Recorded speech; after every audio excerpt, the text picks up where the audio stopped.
I stared at the glowing screen of my phone, refusing to believe the numbers reflecting back at me. We were sitting in the private dining room of an upscale Atlanta steakhouse, celebrating my parents' 35th wedding anniversary. I had just opened my banking app to pay for the expensive champagne my sister ordered when I saw it. A zero balance, $250,000 completely gone. Sweeping my gaze across the table, I looked at my family. When I demanded to know what happened, my brother-in-law, Brad, simply leaned back in his chair, snorted, and took a slow sip of his expensive bourbon. He did not even try to hide it. He looked me dead in the eye and smiled. "We needed that money more than you, Nia." He laughed, dismissing my entire life savings with a wave of his hand. "You are single and making a good salary. Do not be so dramatic." My sister Chloe chimed in, immediately defending her husband. She actually called me selfish for causing a scene while they were preparing to welcome their second child. I turned to my parents, expecting them to intervene, but my mother Valerie just rolled her eyes and told me to sit down and stop ruining their special night over a temporary loan. A temporary loan of $250,000 stolen right out of my account. My hands trembled as I reached into my designer leather bag. But I was not reaching for a tissue to wipe away tears. I had stopped crying over these people a long time ago.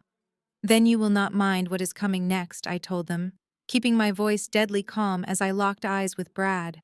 He smirked, and they all started to laugh at my supposed empty threat. They thought I was powerless. But before the sound of their laughter could even fade, a massive boom shook the very foundation of the building. The heavy double doors of the private dining suite flew off their hinges with a deafening crash. Heavily armed federal agents swarmed the room, tactical gear flashing under the crystal chandeliers, screaming for Brad to get on the floor immediately. My name is Nia. I am 32 years old, and my family always treated me like the boring, invisible accountant they could financially abuse to fund their luxury lifestyle. They had absolutely no idea that my accounting job was just a cover. I am actually a senior forensic financial investigator working directly with federal authorities. And the $250,000 Brad so arrogantly stole was not my personal savings. It was an active federal honeypot account used to track international money laundering networks. By stealing from it, Brad had just committed a massive federal crime. Before I explain exactly how my own flesh and blood traded my future for a sprawling mansion and a fake upper-class image, let me know where you are watching from in the comments below. Hit that like button and subscribe if you have ever had to stand your ground against toxic family members who mistook your quiet nature for weakness. You will absolutely want to stick around to hear how the golden child of our family ended up losing everything she prized most, and how justice was finally served. The private dining room at the steakhouse smelled of expensive orchids and roasted prime rib. It was a space designed exclusively for the city elite. This was the perfect backdrop for my parents to broadcast their success to anyone willing to watch. Marcus and Valerie had spent 35 years building a logistics empire in Atlanta. Tonight was all about cementing their legacy and displaying the ultimate image of success.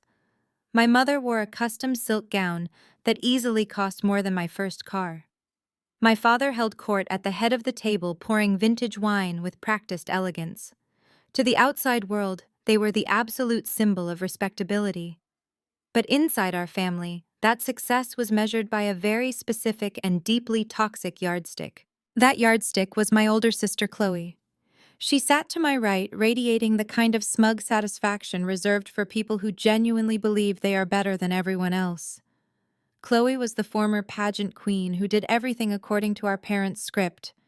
Tonight she was adorned in heavy diamond jewelry and draped in a designer maternity dress that perfectly accentuated her second pregnancy. She was the golden child who could do no wrong. Next to her sat Brad. He was a white investment broker who wore flashy designer watches and spoke entirely too loudly for an intimate dinner setting. Brad was currently waving down a waiter to demand a specific rare bourbon, snapping his fingers in a way that made my skin crawl. My parents absolutely adored him. To them, Brad was not just a son-in-law. He was a financial genius, and a major status symbol who elevated their social standing in wealthy circles. He represented access to a world they desperately wanted to conquer.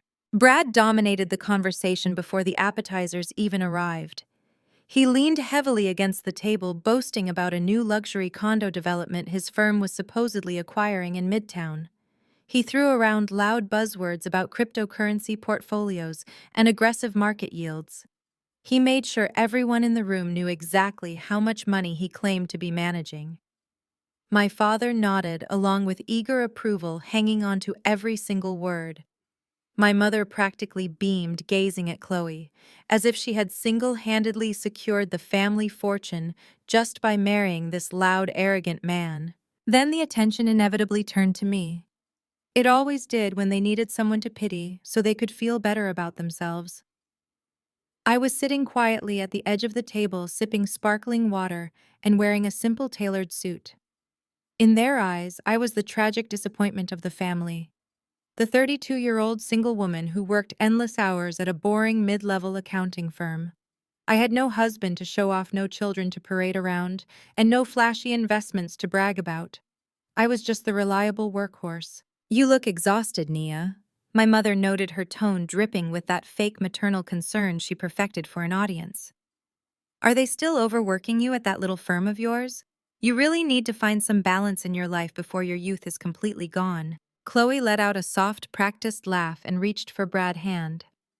"Mom, leave her alone. Not everyone is cut out for the fast-paced life of an executive. Besides, if Nia did not work those long hours, what else would she do? Go home to an empty apartment?" She turned to me and patted my arm condescendingly. "I have a friend at the country club who has a nice brother. He is an assistant manager at a local grocery store. I could set you up so you do not have to be alone for another holiday. I know how hard it must be for you to watch us building our family while you just balance spreadsheets." I simply offered a tight, polite smile and took a sip of my water. I did not take the bait. I never did. Arguing with them was like talking to a brick wall. They needed me to be the failure so Chloe could be the star. They needed me to be the struggling worker bee so Brad could look like the financial savior. I let them believe whatever they wanted because my reality was something they could not possibly comprehend. While they were busy comparing leased sports cars and country club memberships, I was tracing illicit funds across international borders and dismantling criminal syndicates. My quiet, boring life was a carefully constructed shield that kept my real work completely hidden. The dinner dragged on through heavy courses of expensive steak and lobster. Brad ordered another round of the highest-priced drinks on the menu. He generously offered to let me pay for the tip since I needed to learn how to treat wealthy people if I ever wanted to move up in the corporate world. My father chuckled at the insult, raising his glass to toast Brad and his supposed business acumen. I watched the entire charade with calm detachment. The forced laughter, the desperate clinging to a fake upper-class image, the hollow boasting. It was a masterclass in grandiosity and delusion. But as the dessert plates were cleared away, the atmosphere in the room was about to shift. I felt my phone vibrate heavily in my purse. It was a high-priority alert from the secure banking application I monitored. The illusion of their perfect family was about to shatter completely, and they had no idea the storm was already sitting right there at the table with them. I slipped my hand into my leather purse and silenced the harsh vibration. Under the cover of the heavy linen tablecloth, I angled the screen away from the rest of the family. The notification banner flashed bright red across the encrypted interface. It was a Tier 1 security alert triggered by a massive unauthorized wire transfer. My pulse steadied into a slow, calculated rhythm as I unlocked the application using biometric authentication. I tapped the alert and watched the transaction ledger load. $250,000 had just been routed out of the primary holding account. The balance at the bottom of the screen updated in real time, dropping from $250,000 directly to zero. This was not a glitch. The funds had been successfully pushed through a series of automated clearinghouse protocols and wired to an external offshore routing number. To anyone else, losing that amount of money would induce an immediate panic attack. But I am not anyone else. I am a forensic accountant who specializes in tracking illicit cash flows. I did not gasp. I did not drop my phone. I simply opened a secondary diagnostic tool built directly into the secure portal. If someone was bold enough to initiate a six-figure wire fraud, they left a digital footprint. I pulled the metadata attached to the transfer authorization. The system displayed the device signature, the timestamp, and the originating Internet Protocol address. I memorized the sequence of numbers instantly. I ran a rapid reverse lookup on the network location, tapping quietly on the glass screen. The ping bounced back within seconds. The transaction did not originate from a shadowy hacker collective in Eastern Europe or a sophisticated cybercrime syndicate. The location data pinned directly to a private residential network situated in the wealthy Buckhead neighborhood of Atlanta. It was a specific gated subdivision. I looked at the registered network name displayed on my screen. Bradston Investment Enterprises Private. It was Brad. I slowly lifted my gaze from the screen and looked across the table. Brad was currently leaning back in his velvet-upholstered chair, laughing uproariously at a joke my father had just told. He held a crystal glass of bourbon in one hand and rested the other on Chloe and her designer maternity dress. He looked incredibly relaxed for a man who had just committed wire fraud. The sheer audacity of his crime was staggering. He had not just hacked into a random account. He had used the shared family password vault, a system my mother had relentlessly pressured me into joining years ago for supposed emergency purposes, to access what he firmly believed was my entire personal life savings. Brad assumed he was draining the retirement fund of his quiet, lonely sister-in-law. He thought he was taking money from a mid-level firm accountant who would be too intimidated by the family dynamics to fight back. He looked at me and saw a convenient victim to bail out his failing business ventures. He needed liquidity to cover his terrible cryptocurrency gambles, and he decided my future was the perfect collateral. He had zero remorse. He was drinking top-shelf liquor, celebrating his own brilliance, while believing he had just financially ruined me. The dining room suddenly felt completely different to me. The classical music playing softly from the ceiling speakers sounded like a ticking clock. My mother was busy inspecting her fresh manicure, and Chloe was adjusting her diamond necklace, complaining about the service being too slow. They were entirely wrapped up in their bubble of privilege and ignorance. They loved the wealth Brad projected. They worshipped the illusion of his success. And right now, that illusion was being funded by a direct theft from a federal government honeypot. I locked my phone and slid it back into my purse. I took a slow, deliberate breath. The anger inside me was not a fiery explosion. It was cold, sharp, and precise. I had spent my entire life biting my tongue to keep the peace. I had endured the snide comments, the constant comparisons, the absolute disregard for my boundaries. I had played the role of the boring, invisible daughter because it was easier than fighting their deeply ingrained prejudices. But stealing $250,000 crossed a line that could never be uncrossed. Brad had just handed me the match to burn this entire toxic family dynamic to the ground. Right on cue, the waiter approached our table carrying a black leather presenter. He placed the heavy bill directly in the center of the table, right next to the floral centerpiece. The total for the lavish steaks, the vintage wine, the rare bourbon, and the indulgent desserts was astronomical. My father reached for his wallet with a performative sigh, but Brad waved him off with a grand, magnanimous gesture. "Put your wallet away, Marcus," Brad announced loudly, ensuring the waiter and the neighboring tables could hear his generosity. "I got this tonight. We are celebrating family, and family takes care of each other." He pulled out a sleek metal credit card and tossed it onto the leather folder with a loud clack. Chloe beamed at him, looking around to make sure everyone saw how well her husband provided for them.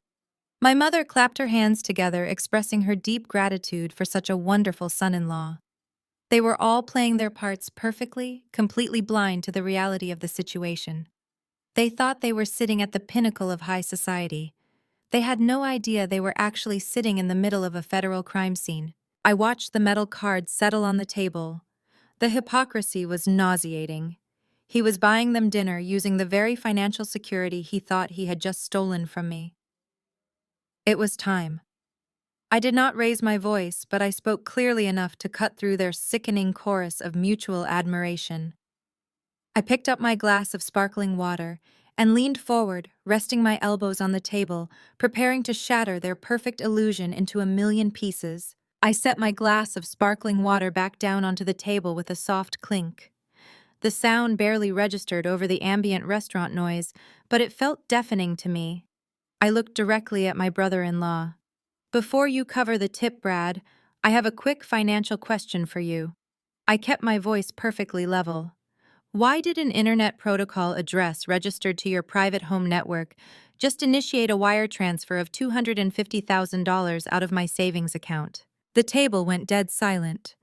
The jazz music overhead suddenly seemed far too loud. My father froze with his wine glass halfway to his mouth. My mother stopped inspecting her nails. Chloe looked at Brad, her brow furrowing in confusion. Brad blinked. For a fraction of a second, I saw the panic flash behind his eyes. It was the primal fear of a thief getting caught in the act. But Brad was a master manipulator. He quickly masked the panic with his signature arrogant smirk. He leaned back in his chair, crossed his arms, and let out a long, exasperated sigh, as if I were a toddler throwing a tantrum over a broken toy. I have no idea what you are talking about, Nia. He chuckled, shaking his head. Have you been drinking on an empty stomach? You are making absolutely no sense. I did not break eye contact. Do not play dumb with me, Brad. You used the family emergency password vault. You accessed my primary routing numbers. You pushed $250,000 to an offshore holding account exactly 7 minutes ago. I have the device signature and the network logs. You stole my money. The word stole hung in the air like a physical weight. I expected denial. I expected him to spin a lie about hackers or identity theft. Instead, Brad just snorted. He picked up his bourbon, took a slow sip, and rolled his eyes. Oh, please, Nia, stop being so dramatic. I did not steal anything. I borrowed it. It is a temporary bridge loan. My investment firm needed a rapid liquidity injection to finalize the closing costs on that midtown condo project I was just telling Marcus about. The capital was just sitting in your account gathering dust. I put it to work. You will get it all back next month with an 8% yield. You should honestly be thanking me for managing your idle cash. He admitted it. He sat in a public restaurant and casually admitted to draining $250,000 without my consent. He genuinely believed that his status as the wealthy white son-in-law gave him absolute jurisdiction over my assets. Borrowing requires asking for permission. I stated, my voice dropping to a dangerous whisper. Taking money in secret is called wire fraud. It is a felony. Chloe slammed her hands down on the table, making the silverware rattle. Theft! Are you seriously using that word against your own brother-in-law? She glared at me, her face twisting with righteous indignation. We are family, Nia. Family helps family. Brad is out here making massive deals to secure our legacy, and you are crying over a temporary transfer. Chloe defensively rubbed her pregnant belly, glaring at me as if I were a monster. We are about to welcome our second child into this world. We have expenses. We have real responsibilities. You live alone in a cheap apartment. You have no husband to support and no children to feed. What do you even need that much money for anyway? You are being unbelievably selfish right now. I turned to my parents, expecting them to intervene, expecting them to realize the sheer insanity of the situation. Instead, my father Marcus leaned forward and pointed a stern finger at me. Lower your voice right now, Nia. My father ordered, his tone laced with absolute authority. You are embarrassing us in front of the entire restaurant. Brad is a certified financial professional. He knows exactly how to maneuver capital to generate wealth. You are just a mid-level accountant. You do not understand high-level real estate acquisitions. When his deal closes, he will pay you back. Do not ruin your mother and my anniversary dinner over a simple misunderstanding. A simple misunderstanding. My own father was actively defending the man who had just robbed me blind. They were all so deeply intoxicated by Brad and his illusion of wealth that they were willing to sacrifice me without a second thought. I was the sacrificial lamb meant to be slaughtered on the altar of Chloe and her perfect marriage. I am not lowering my voice, I said, reaching into my designer bag. And I am not waiting for a fake real estate deal to close. I am calling the Atlanta Police Department right now and reporting a grand larceny. I pulled my phone out. I did not even get the chance to unlock the screen. My mother Valerie lunged out of her chair. Her hand swung through the air in a blur of motion. The sharp crack of her palm striking my cheek echoed sharply against the wood-paneled walls of the private dining room. The physical force of the slap snapped my head to the side.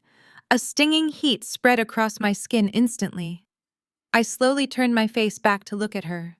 My mother stood over me, her chest heaving, her eyes blazing with a toxic mixture of hatred and embarrassment. "You will do no such thing, you miserable, ungrateful girl," she hissed, her voice vibrating with pure venom. "You are trying to destroy this family. You are trying to ruin your sister and her husband because you are bitter. You have always been jealous of Chloe. You have always hated seeing her happy and successful, while you have nothing. I will not let you ruin my 35th anniversary with your pathetic jealousy. Get out." I touched my burning cheek. I did not cry. I did not scream. The lingering hope that they might actually love me, the tiny, fragile piece of my heart that still wanted their approval, died completely in that exact moment. The slap was the final confirmation I needed. "Get out of here right now," Valerie demanded, pointing a trembling finger toward the heavy wooden doors. I picked up my purse and stood up from the table. I looked at Brad, who was smirking triumphantly. I looked at Chloe, who was shaking her head in disgust. And I looked at my parents, who had just chosen a criminal over their own flesh and blood. "You think I am destroying this family?" I asked, my voice eerily calm. I shook my head slowly. "No, Mom. This family just destroyed itself." I turned my back on them and walked out of the private dining room. I left them to their expensive steaks and their vintage wine. I left them to their grand illusions. They thought they had won. They thought they had successfully bullied me into submission. They had absolutely no idea that by kicking me out, they had just initiated a war they could never possibly win. And tomorrow morning, the real consequences would begin. The morning sun had barely crested the Atlanta skyline when I pulled into the parking lot of the Atlanta Police Department's Financial Crimes Division. I hadn't slept, but I wasn't tired. The burning sting of my mother's slap had long faded, replaced by an icy, absolute clarity. I sat in my car for a moment, the engine idling, and watched the precinct doors. Most people in my position would be paralyzed by grief or confusion. They would be drafting long, emotional text messages to their siblings, begging for an explanation. They would be consulting therapists about family trauma or calling lawyers in a panic. I was doing none of those things. I opened my laptop on the passenger seat. The screen glowed with the forensic data I had compiled overnight. I hadn't spent the dark hours crying over childhood memories or mourning the loss of my family's affection. I had spent them meticulously building an airtight, irrefutable digital case against Bradston Investment Enterprises Private. I had traced the exact routing of the $250,000. I mapped the IP address, the timestamp, and the device signature that Brad used to initiate the transfer.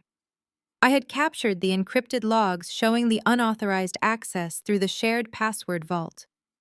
I had documented everything, converting raw data into a clear chronological narrative of grand larceny and wire fraud. This wasn't an emotional family dispute anymore. This was a precise, calculated legal procedure. My mind had shifted entirely into its professional gear. I was no longer Nia, the disappointed daughter. I was Nia, the senior forensic financial investigator. And I was going to dismantle Brad's illusion with the same methodical precision I used to take down international crime syndicates. I walked into the precinct with my laptop bag slung over my shoulder. The atmosphere inside was bustling and chaotic, a typical Monday morning mix of petty theft reports and administrative noise. I approached the front desk, bypassing the general intake line, and asked directly for Detective Miller in the Financial Crimes Unit. I knew Miller. We had collaborated on a complex embezzlement case 2 years ago. He was sharp, no-nonsense, and hated arrogant white-collar criminals almost as much as I did. When Miller came down to the lobby, his eyebrows shot up in surprise. He recognized me instantly, probably expecting me to be consulting on a federal case, not standing at the public intake counter. We moved to a small interview room, the stark fluorescent lights illuminating the chipped paint on the walls. I didn't waste time with pleasantries. I opened my laptop and slid a thick stack of printed documents across the scarred metal table. I laid out the facts clinically, stripping away the emotional context. I explained the theft, the unauthorized access, the transfer of funds, and the destination account. I provided the IP address that linked the crime directly to Brad's home network. Miller reviewed the documents, his expression turning serious. He knew my background, knew the caliber of my work. He didn't ask if I was sure. He asked how I wanted to proceed. I told him I was filing a formal complaint for grand larceny, identity theft, and unauthorized access to a secure financial network. I wanted it all on the record. He began the formal intake process, typing details into the system. As he worked, he paused, looking at me carefully. You know, this means an active investigation, Nia. It means search warrants. It means freezing accounts. Your brother-in-law is going to feel this. I expect him to, I replied, my voice devoid of emotion. He stole $250,000. He admitted it publicly. I want the law to treat him exactly as it would any other thief. Miller nodded, understanding the gravity of the situation. He finalized the report, generating an official case number. I signed the documents with a steady hand. There was no hesitation, no lingering doubt. The moment ink met paper, the familial bond was permanently severed. They had chosen their side. I had chosen mine. I walked out of the precinct into the bright morning light. The air felt different now. The weight of expectations, the constant pressure to conform to my parents' twisted version of success was gone. I had initiated a chain reaction that would inevitably crush the fragile facade my family had constructed. Brad would soon realize that his arrogance had a price, and my parents would learn that their conditional love could not protect them from the legal consequences of protecting a criminal. I got back into my car and placed the police report on the passenger seat. It was a tangible piece of evidence, a weapon forged from truth and data. I started the engine, knowing that the real battle was just beginning. They wouldn't surrender quietly. They would fight, they would manipulate, they would try to break me. But they were fighting the quiet, invisible daughter they thought they knew. They were completely unprepared for the forensic investigator they were about to face. I put the car in gear and drove away, ready for whatever came next. My phone vibrated against the center console before I even reached the highway on-ramp. The dashboard screen illuminated with a name I had spent my entire life trying to please. It was my father. He did not use my name when I answered the call. He simply launched into a tirade that vibrated through the car speakers with the force of a physical blow. I just received a very disturbing phone call from Brad, my father barked, his voice tight with suppressed rage. He tells me the police just contacted his lawyer about a formal complaint. Tell me you did not actually go to the precinct, Nia. Tell me you are not this foolish. I kept my eyes on the road, navigating the morning traffic with smooth precision. I did exactly what I said I was going to do, Marcus. I reported a grand larceny. Brad stole my money, and now he is going to face the justice system. The sound of my father slamming his fist against his heavy oak desk echoed through the speakers. You are out of your mind, he shouted. You are tearing this family apart over a temporary cash flow issue. I am giving you exactly 1 hour to call that detective back and withdraw the complaint. You will tell them it was a misunderstanding. You will tell them you authorized the transfer. If you do not, I am calling my estate lawyer. I will strip your name from the family trust today. I will revoke your shareholder status in the logistics company. You will be cut out of the will completely. You will walk away with absolutely nothing. His threat hung in the air, heavy and absolute. For decades, that inheritance had been the ultimate weapon my parents used to enforce compliance. It was the golden leash they used to control every aspect of our lives. But as I listened to him leverage his wealth to protect a criminal, I felt nothing but a profound sense of exhaustion. My mind flashed back to a humid Sunday afternoon 5 years ago. I was sitting at the massive mahogany dining table in my parents' house, surrounded by towering stacks of financial ledgers.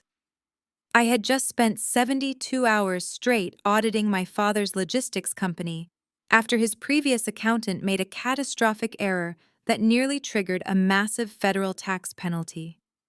I had worked through the night untangling the mess and saving the family business from a crippling fine. When I finally handed my father the corrected binder, I was exhausted, but proud. I thought I had finally earned his respect. Instead, Marcus had barely flipped through the pages. He tossed the binder aside and looked at me with cold, unyielding eyes. Black excellence means we do not make mistakes in the first place. Nia, he had lectured me, pointing a stern finger. We have to work 10 times harder just to get a seat at the table in this city. We cannot afford to look sloppy. A piece of paper correcting a mistake does not make you a visionary. It just makes you a janitor cleaning up a mess. Do better. I had swallowed the lump in my throat and nodded, accepting the harsh criticism as a necessary lesson in survival. But the very next weekend, the definition of visionary in my father's eyes shifted dramatically. Brad had strutted into our house for Sunday dinner, twirling the keys to a brand new leased Porsche. He had no solid track record, no proven assets, and no real business acumen. All he had was a flashy pitch deck for a decentralized cryptocurrency fund and the overwhelming confidence of a mediocre white man who had never been told no. He casually pitched his half-baked investment strategy over grilled salmon, and my father ate up every single word. Marcus had poured Brad a glass of his most expensive 20-year-old scotch, clapped him on the shoulder, and called him a brilliant mind. The double standard was blinding. I was expected to be flawless and visible, and grateful for the opportunity to serve the family empire. I carried the crushing burden of their generational trauma, the demand to be perfect so white society could never look down on us. Yet when Brad walked into the room bringing nothing but empty promises and arrogant entitlement, my parents rolled out the red carpet. They treated him like royalty because his presence validated their wealth. Having a flashy white investment broker for a son-in-law was their ultimate status symbol. It proved they had finally arrived. They tolerated his arrogance because it came packaged in a demographic they desperately wanted to impress. "You can keep the inheritance, Marcus," I said, my voice breaking the silence on the phone line. "I do not want your money. I do not want your shares. I do not want anything that comes with your conditions." "You are acting like a spoiled child," my father seethed. "You have no idea what it took for your mother and me to build this wealth. We bled for this company. We built an empire from the ground up so you and your sister would never have to struggle. And this is how you repay us, by dragging the police into our private business, by trying to send your own brother-in-law to jail. You are betraying your own people, Naya. You are bringing the system down on our heads because you are bitter." I tightened my grip on the steering wheel. "I am not betraying anyone," I replied calmly. "Brad betrayed you. He used your emergency password vault to commit wire fraud. He is using your hard-earned wealth to cover up his own spectacular failures. You are protecting a parasite because you are too proud to admit you were wrong about him." "Watch your mouth," my father snarled. "Brad is managing complex acquisitions. He is playing at a level you could never understand. He is family." "He is a thief," I corrected sharply. "And if you continue to defend him, you are going to go down with him. You want to talk about black excellence. You want to talk about protecting the legacy you built. Then you should be thanking me for cutting this cancer out of your network before he drained your accounts too. Because believe me, Marcus, once he burns through my money, yours is exactly where he will look next." There was a long, tense pause on the line. I could hear his heavy breathing. I had struck a nerve. My father was a proud man, but he was not a stupid businessman. Deep down beneath the layers of denial and social climbing, he knew I was right. He knew Brad was bleeding them dry, but his pride would never allow him to admit it to the daughter he had spent a lifetime diminishing. "If you do not drop these charges by noon, you are dead to me," he said, his voice dropping to a sinister whisper. "I will make sure you are exiled from this family. You will not be welcome at holidays. You will not be welcome at your sister's baby shower. You will be entirely alone." I stared at the highway stretching out in front of me. The sky was bright, clear, and vast. For the first time in my 32 years, the threat of exile did not terrify me. It sounded exactly like freedom. "Make the call, Marcus," I said softly. "Call your lawyer. Disinherit me. Erase my name from the trust. Do whatever you need to do to protect your fragile ego. But keep some of that cash liquid. Brad is going to need a very expensive defense attorney. I pressed the button on the steering wheel and ended the call. The silence that filled the car was absolute and beautiful. There was no more arguing, no more gaslighting, no more desperate attempts to prove my worth to people who were committed to misunderstanding me. I had just burned the bridge to my past, and the flames illuminated exactly where I needed to go next. By the time I parked my car in the secured underground garage of my office building, my phone was buzzing again. This time it was not a call. It was a relentless cascade of social media notifications, dozens of them pinging in rapid succession. I sat in the driver's seat and opened Instagram. My sister had wasted no time launching her counteroffensive. Chloe had always been a master of public relations, and she knew exactly how to weaponize her online presence to protect her image. There it was at the very top of my feed, a perfectly curated black and white photograph of Chloe and Brad. Brad had his arms wrapped protectively around her pregnant belly, and Chloe was looking down with a gentle maternal smile. It looked like a portrait of absolute domestic bliss. But the caption beneath the photo was a venomous, calculated assassination of my character. "My heart is incredibly heavy today," the caption began. "It is so painful when the people you love the most allow jealousy to consume their souls. Brad and I are focusing on the health of our growing family right now, but we ask for your prayers regarding my younger sister Nia. She has been struggling with severe mental health issues and profound loneliness for a very long time. Unfortunately, her bitterness over her own single status has manifested into a delusional vendetta against my husband. She is currently spreading false and damaging allegations about our finances simply because she cannot stand to see us happy and thriving. We love her, and we hope she gets the psychiatric help she desperately needs. Please respect our privacy during this difficult family crisis." I read the words twice. It was a textbook smear campaign. Chloe was expertly playing the role of the graceful, concerned older sister while painting me as the angry, bitter black woman who was deeply envious of her perfect life. She was using my single status as a weapon, framing my independence as a tragic flaw. And the comments section was already a toxic wasteland of misplaced sympathy. Aunts, uncles, cousins, and family friends were flooding the post with prayer hands and heart emojis. They praised Chloe for her grace and condemned me for trying to tear down a successful black family. They called me toxic. They called me ungrateful. They urged me to seek therapy and apologize to Brad immediately. I did not feel the urge to defend myself in the comments. I did not type out an angry rebuttal or try to expose the truth to an audience committed to misunderstanding me. Instead, I simply took screenshots. I captured the post, the caption, and every single defamatory comment. I saved them securely to my encrypted cloud drive. Chloe thought she was winning the public opinion war. She had no idea she was just handing me documented evidence of public defamation and witness tampering. I closed the application and walked toward the elevator, feeling an odd sense of calm. Their predictability was almost boring. I had just swiped my badge to enter the secure lobby of my office when my phone rang again. It was Detective Miller from the Financial Crimes Unit. I answered immediately, expecting him to tell me that the arrest warrant for Brad had been approved.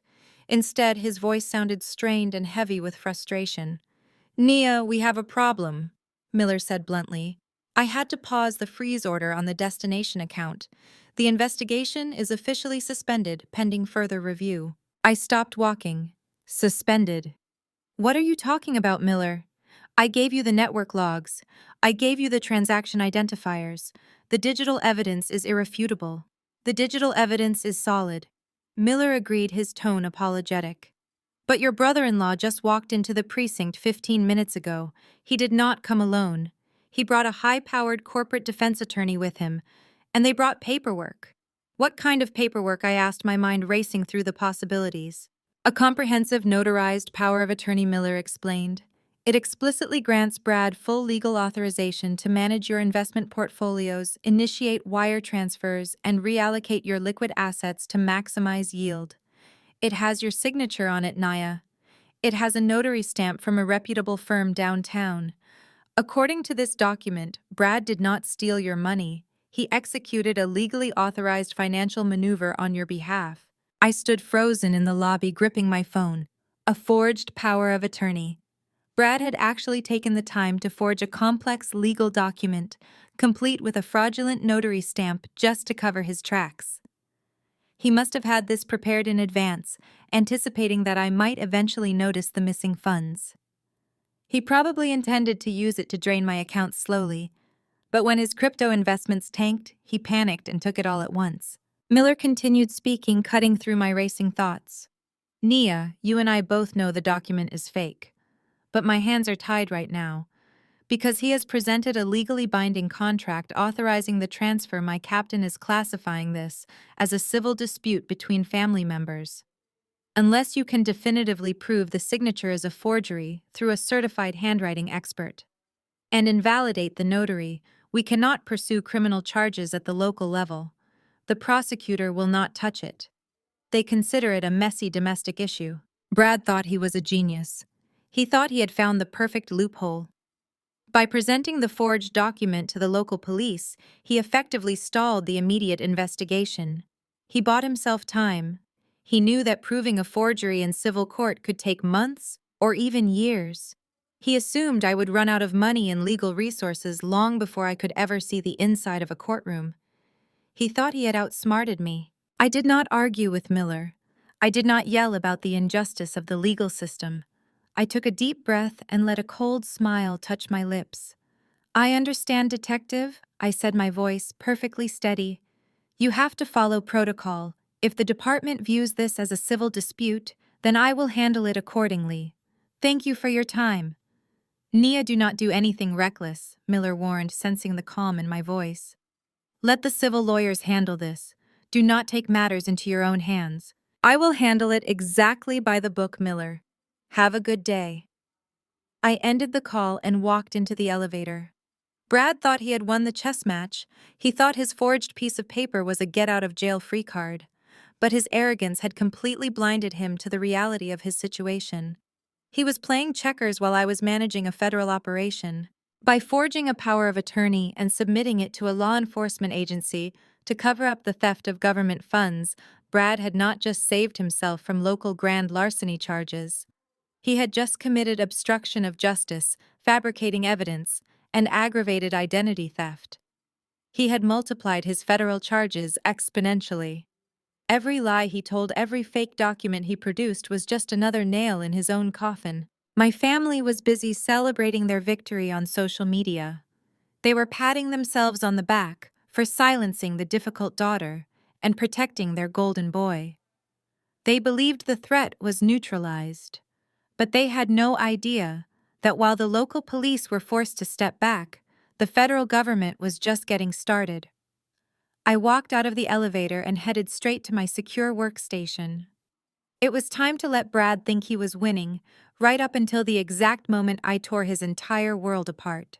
I settled into my ergonomic desk chair and woke up my monitors. The secure terminal hummed to life, requiring my biometric scan and dual-factor authentication. I was preparing to draft the preliminary briefing for my federal handlers, outlining the wire fraud and the newly fabricated power of attorney. I needed to formally request the upgrade of the investigation from a passive monitoring operation to an active federal takedown. But before my fingers could even touch the keyboard, the sleek black phone on my desk began to ring. The caller identification display flashed a name that made me pause. It was the Director of Human Resources. I picked up the receiver and was immediately summoned to the executive suite on the top floor. The tone of the request was not a casual invitation, it was a mandatory directive. I locked my workstation and made my way to the glass-walled elevators. The executive floor was a quiet, sterile environment reserved for the managing partners of the accounting firm. It was a space designed to intimidate, featuring imported marble floors and panoramic views of the Atlanta skyline. When I stepped into the main conference room, I found David, our firm managing partner, and Sarah, the head of human resources, sitting rigidly at the long mahogany table. Neither of them offered a polite greeting or a warm smile. Sarah gestured toward the empty leather chair opposite them, her expression a practiced mask of corporate neutrality. David cleared his throat and adjusted his silk tie. He looked deeply uncomfortable, but completely resolved. Nia, we have an extremely delicate situation on our hands. He began, his voice tight with professional anxiety. About an hour ago, I received a direct phone call from Bradston Investment Enterprises. I spoke personally with the founder, Brad. He informed me that he is your brother-in-law. I sat perfectly still, resting my hands flat on the polished table. Brad had not wasted a single second. Realizing that his forged document would only stall the police temporarily, he had decided to go on a scorched earth offensive. He wanted to destroy my credibility completely, cutting off my income and my professional reputation, so I would be too impoverished and disgraced to fight back. What exactly did my brother-in-law say to you, David? I asked, keeping my voice even and unbothered. David exchanged a heavy look with Sarah before continuing. He called out of deep concern for your well-being and for the security of our firm. Brad disclosed that you have recently suffered a severe mental health breakdown. He claimed that your long-standing jealousy of your sister has manifested into a dangerous paranoia. But more importantly, Nia, he warned us that you recently transferred $250,000 out of a shared family trust account and are currently refusing to return the funds. He suggested that you might be experiencing a psychotic break that compels you to hoard capital. I felt a sharp, dark amusement rise in my chest. Brad was truly putting on the performance of a lifetime. He was using his flashy title, his confident white male privilege, and his smooth broker vocabulary to bypass any burden of proof.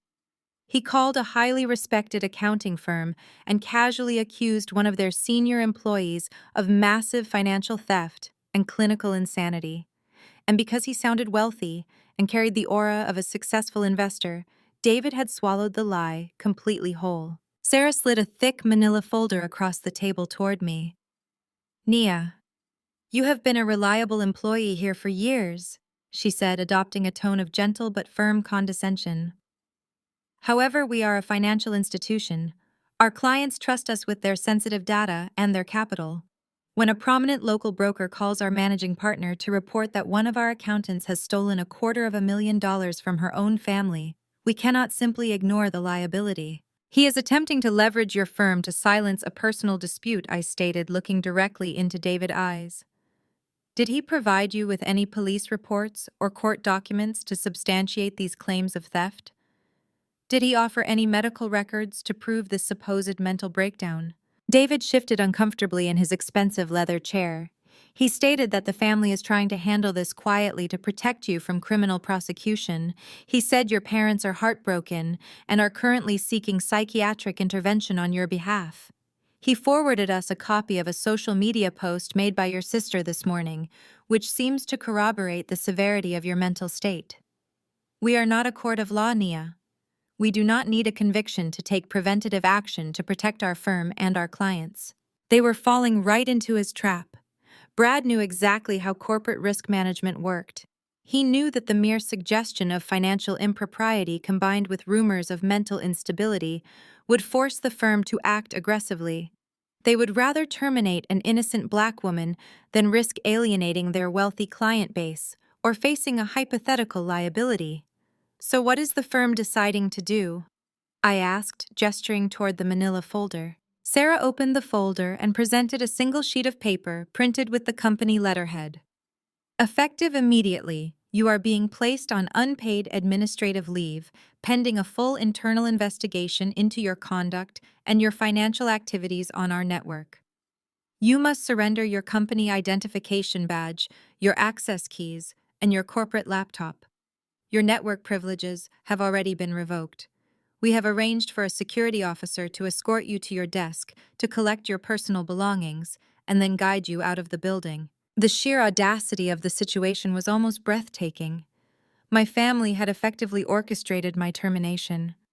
They had weaponized my single status, my quiet nature, and their own fake upper-class image to convince my employer that I was a dangerous, unstable thief. They wanted to break me. They wanted me to feel the crushing weight of unemployment and public humiliation. They wanted me crawling back to them, begging for forgiveness, and dropping the police report just so I could survive. If I were truly the mid-level corporate accountant they believed me to be, this would have been a devastating fatal blow. I would be losing my health insurance, my income, and my career trajectory all in one swift motion. I would be utterly destroyed. But I was not a mid-level accountant. This firm was merely a cover identity constructed and maintained by the federal government. My actual salary, my real health insurance, and my true clearance level were entirely untouched by David and Sarah. The laptop they were demanding I surrender contained nothing but dummy spreadsheets and meaningless corporate audits. My secure federal terminal, the one I actually used to build the case against Brad, was a completely separate encrypted machine hidden off-site. I looked at the suspension notice. I did not argue. I did not plead for my job or try to convince them that Brad was the actual criminal. Fighting them would only blow my cover and complicate the federal operation. Furthermore, being suspended from this corporate shell job was exactly what I needed right now. It gave me the perfect alibi. It gave me unrestricted time to finalize the trap. I reached into my blazer pocket, pulled out a pen, and signed the administrative leave notice with a swift, fluid motion. I unclipped my corporate badge from my lapel and placed it gently on top of the signed document. "I understand your position, David," I said, standing up from the leather chair and smoothing out my suit. "You have to protect the firm. But I highly recommend that you document the exact time and nature of Bradston's phone call today. You are going to need it for your own records very soon." David furrowed his brow, clearly confused by my calm compliance. "What do you mean by that, Nia?" I smiled a cool, detached smile. "I mean that when the federal indictments drop, you will want to prove that your firm was a victim of his deception and not an active participant in his obstruction of justice. Have a wonderful afternoon." I turned and walked out of the conference room, leaving David and Sarah staring after me in stunned silence. I returned to my desk, packed my personal items into a small box, and allowed the heavy-set security guard to escort me through the lobby. I could feel the eyes of my coworkers burning into my back. The rumors were likely already spreading like wildfire through the cubicles. Let them whisper. Let them believe the narrative Brad had so carefully spun. I walked out into the warm Atlanta afternoon air, holding my small box of belongings. Brad had just played his biggest card. He thought he had completely neutralized the threat. He thought he had successfully isolated me, stripping away my resources and leaving me desperate. He had no idea that by getting me suspended, he had just freed up my entire schedule. He had given me exactly the time and space I needed to orchestrate his total, absolute destruction. I walked to my car, pulled out my personal phone, and dialed the direct encrypted line to my federal handler. It was time to pull the trigger. I pulled my car out of the parking garage and merged onto the bustling Atlanta highway, the midday sun beating down on my windshield. My personal cell phone rested on the passenger seat, completely silent now that I had blocked my entire family. I reached into the hidden compartment of my center console and pulled out a secondary device, a heavily encrypted federal-issue smartphone. I dialed a secured line, waiting exactly 3 rings before my handler, Agent Carter, picked up. I did not waste time with pleasantries. I informed Carter that the target had taken the bait perfectly.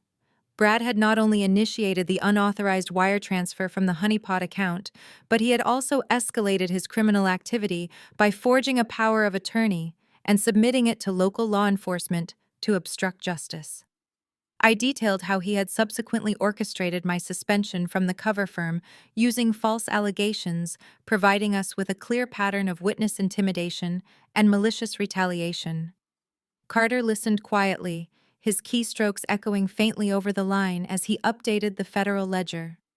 He confirmed that the task force was fully assembled and ready to move from passive surveillance to an active takedown.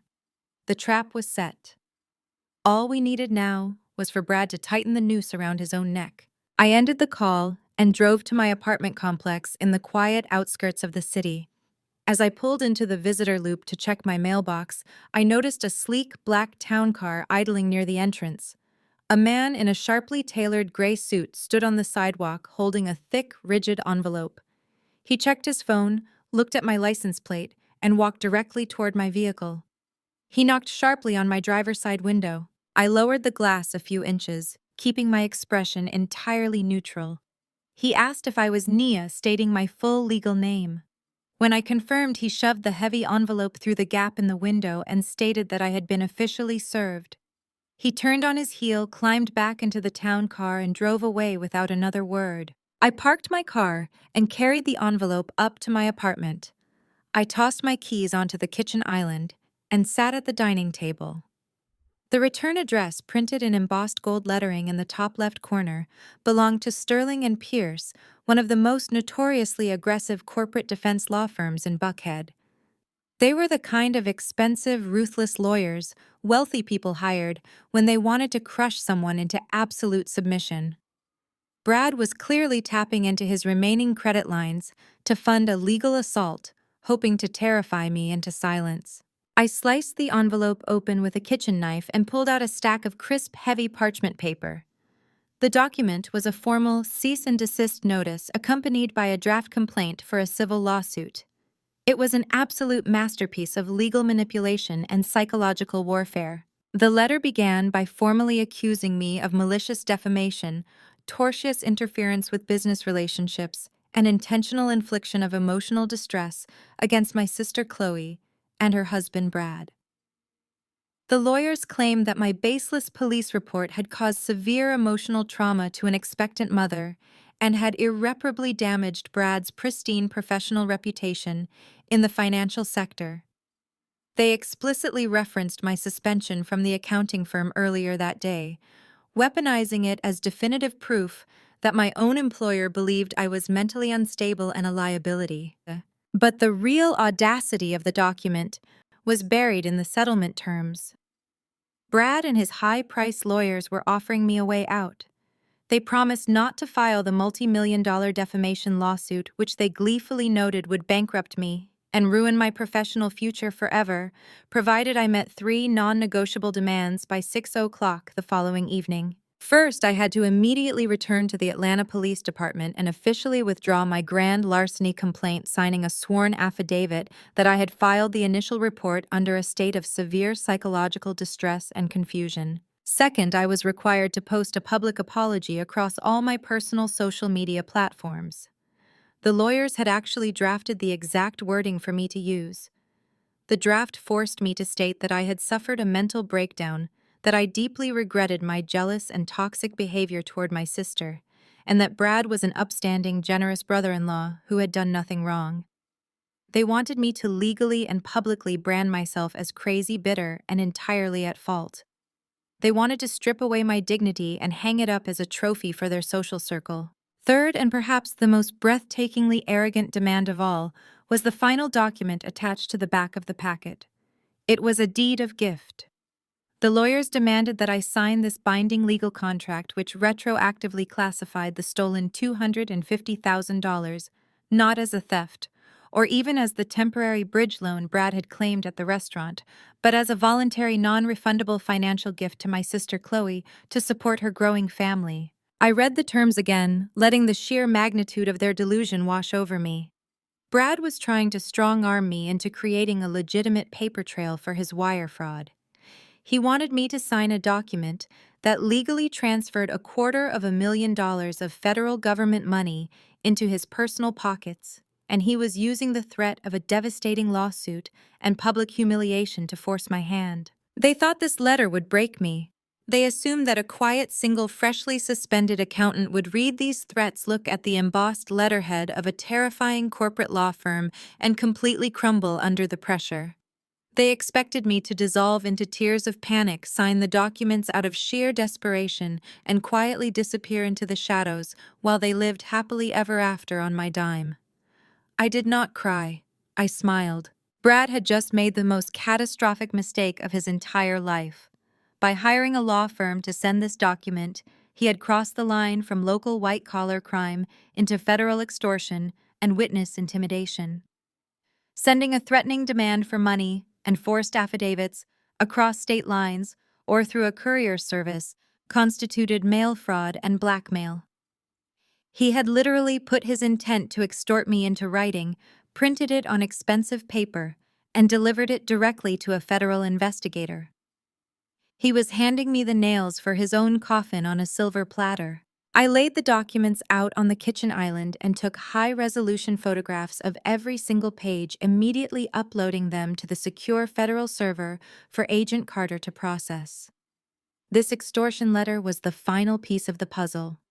The evidence was now absolutely insurmountable. Just as I finished uploading the final page, my personal phone began to ring. I had unblocked my family earlier, knowing they would inevitably reach out to follow up on their legal threat. The caller ID displayed my mother's name. Valerie was calling to apply the emotional pressure, acting as the designated closer for Brad's extortion scheme. I let it ring 3 times, controlling my breathing before answering. I did not say hello. I just waited in silence. "Nia," my mother said, her voice dripping with a sickly sweet patronizing tone. "I know you received the documents from Brad's lawyers. I told them not to be too harsh, but you left them no choice with your terrible behavior." I remained silent, letting her fill the empty air with her manipulation. "We need to talk." Valerie continued, dropping the fake sweetness for a harder, commanding edge. "I am willing to meet you at the coffee shop near your apartment in an hour. We are going to sit down, we are going to talk some sense into you, and you are going to sign those papers. If you do this, I will personally convince Brad to introduce you to one of his business partners. You can finally stop being alone, and maybe you can get your life back on track after you lost your job today." She was offering me a man as a consolation prize for signing away my entire life savings. The deep, ingrained misogyny and obsession with status was so pathetic it was almost comical. I looked at the extortion documents spread across my kitchen island. I thought about the federal strike team currently staging their operational gear across the city. "I will meet you at the coffee shop, Valerie," I replied, my voice cool and hollow. "See you in an hour." I ended the call and tossed my phone onto the table. I walked into my bedroom to change my clothes. I was not going to this meeting to argue. I was not going to negotiate. I was going to look the woman who raised me right in the eyes and let her dig her own grave. The artisanal coffee shop in Midtown Atlanta was buzzing with the mid-afternoon rush when I walked through the glass doors. It was one of those aggressively trendy places with exposed brick walls and pour-over coffee that cost $10 a cup. It was exactly the kind of place my mother chose when she wanted to be seen by the right demographics but still maintain an air of casual superiority. I spotted Valerie sitting at a corner table bathed in the natural light streaming from the floor-to-ceiling windows. She was dressed impeccably in a tailored cream pantsuit, with her signature pearls resting against her collarbone.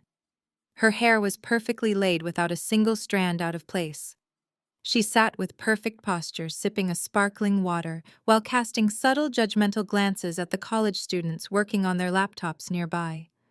To anyone else, she looked like the epitome of affluent Southern grace. To me, she looked like a predator waiting for her prey to stumble into the snare. I approached the table and pulled out the metal chair, sitting down across from her. I did not take off my sunglasses immediately, and I did not offer a greeting. I just sat back and watched her. Valerie lowered her water glass and offered a tight, manufactured smile that did not reach her eyes.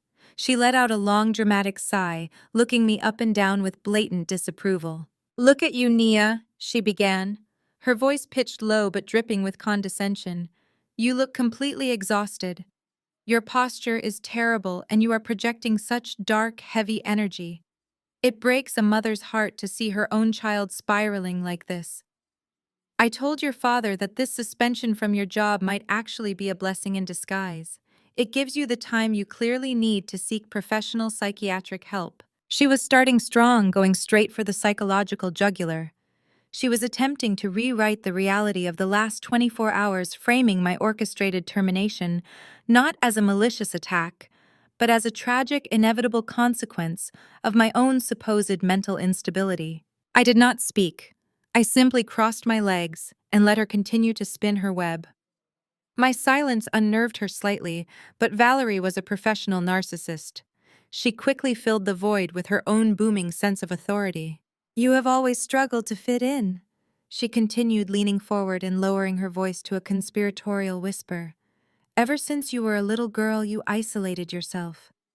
While Chloe was out building a network and establishing a real presence in this city, you were hiding in your room.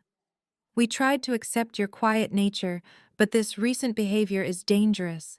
Accusing your brother-in-law of grand larceny, calling the police on family. Do you have any idea how embarrassing that is for us? We have spent decades building a pristine reputation in Atlanta. We are respected. And you are dragging our name through the mud because you are throwing a jealous tantrum over money you do not even know how to use. I watched her lips move, analyzing her choice of words. She was minimizing $250,000 federal wire fraud down to a jealous tantrum. She was prioritizing the family reputation over the fact that a white man had just robbed her black daughter blind. In her twisted hierarchy of values, Brad holding up their proximity to white wealth was infinitely more important than my financial survival. Brad is a financial visionary, Valerie stated, her tone hardening into a strict lecture. He manages millions of dollars daily. When he saw that your savings were just sitting in a low-yield account doing absolutely nothing, he took the initiative to roll those funds into a high-return asset. He was doing you a favor, Nia. He was trying to help you build some actual wealth so you would not end up a destitute spinster, and instead of thanking him, you acted like a rabid animal.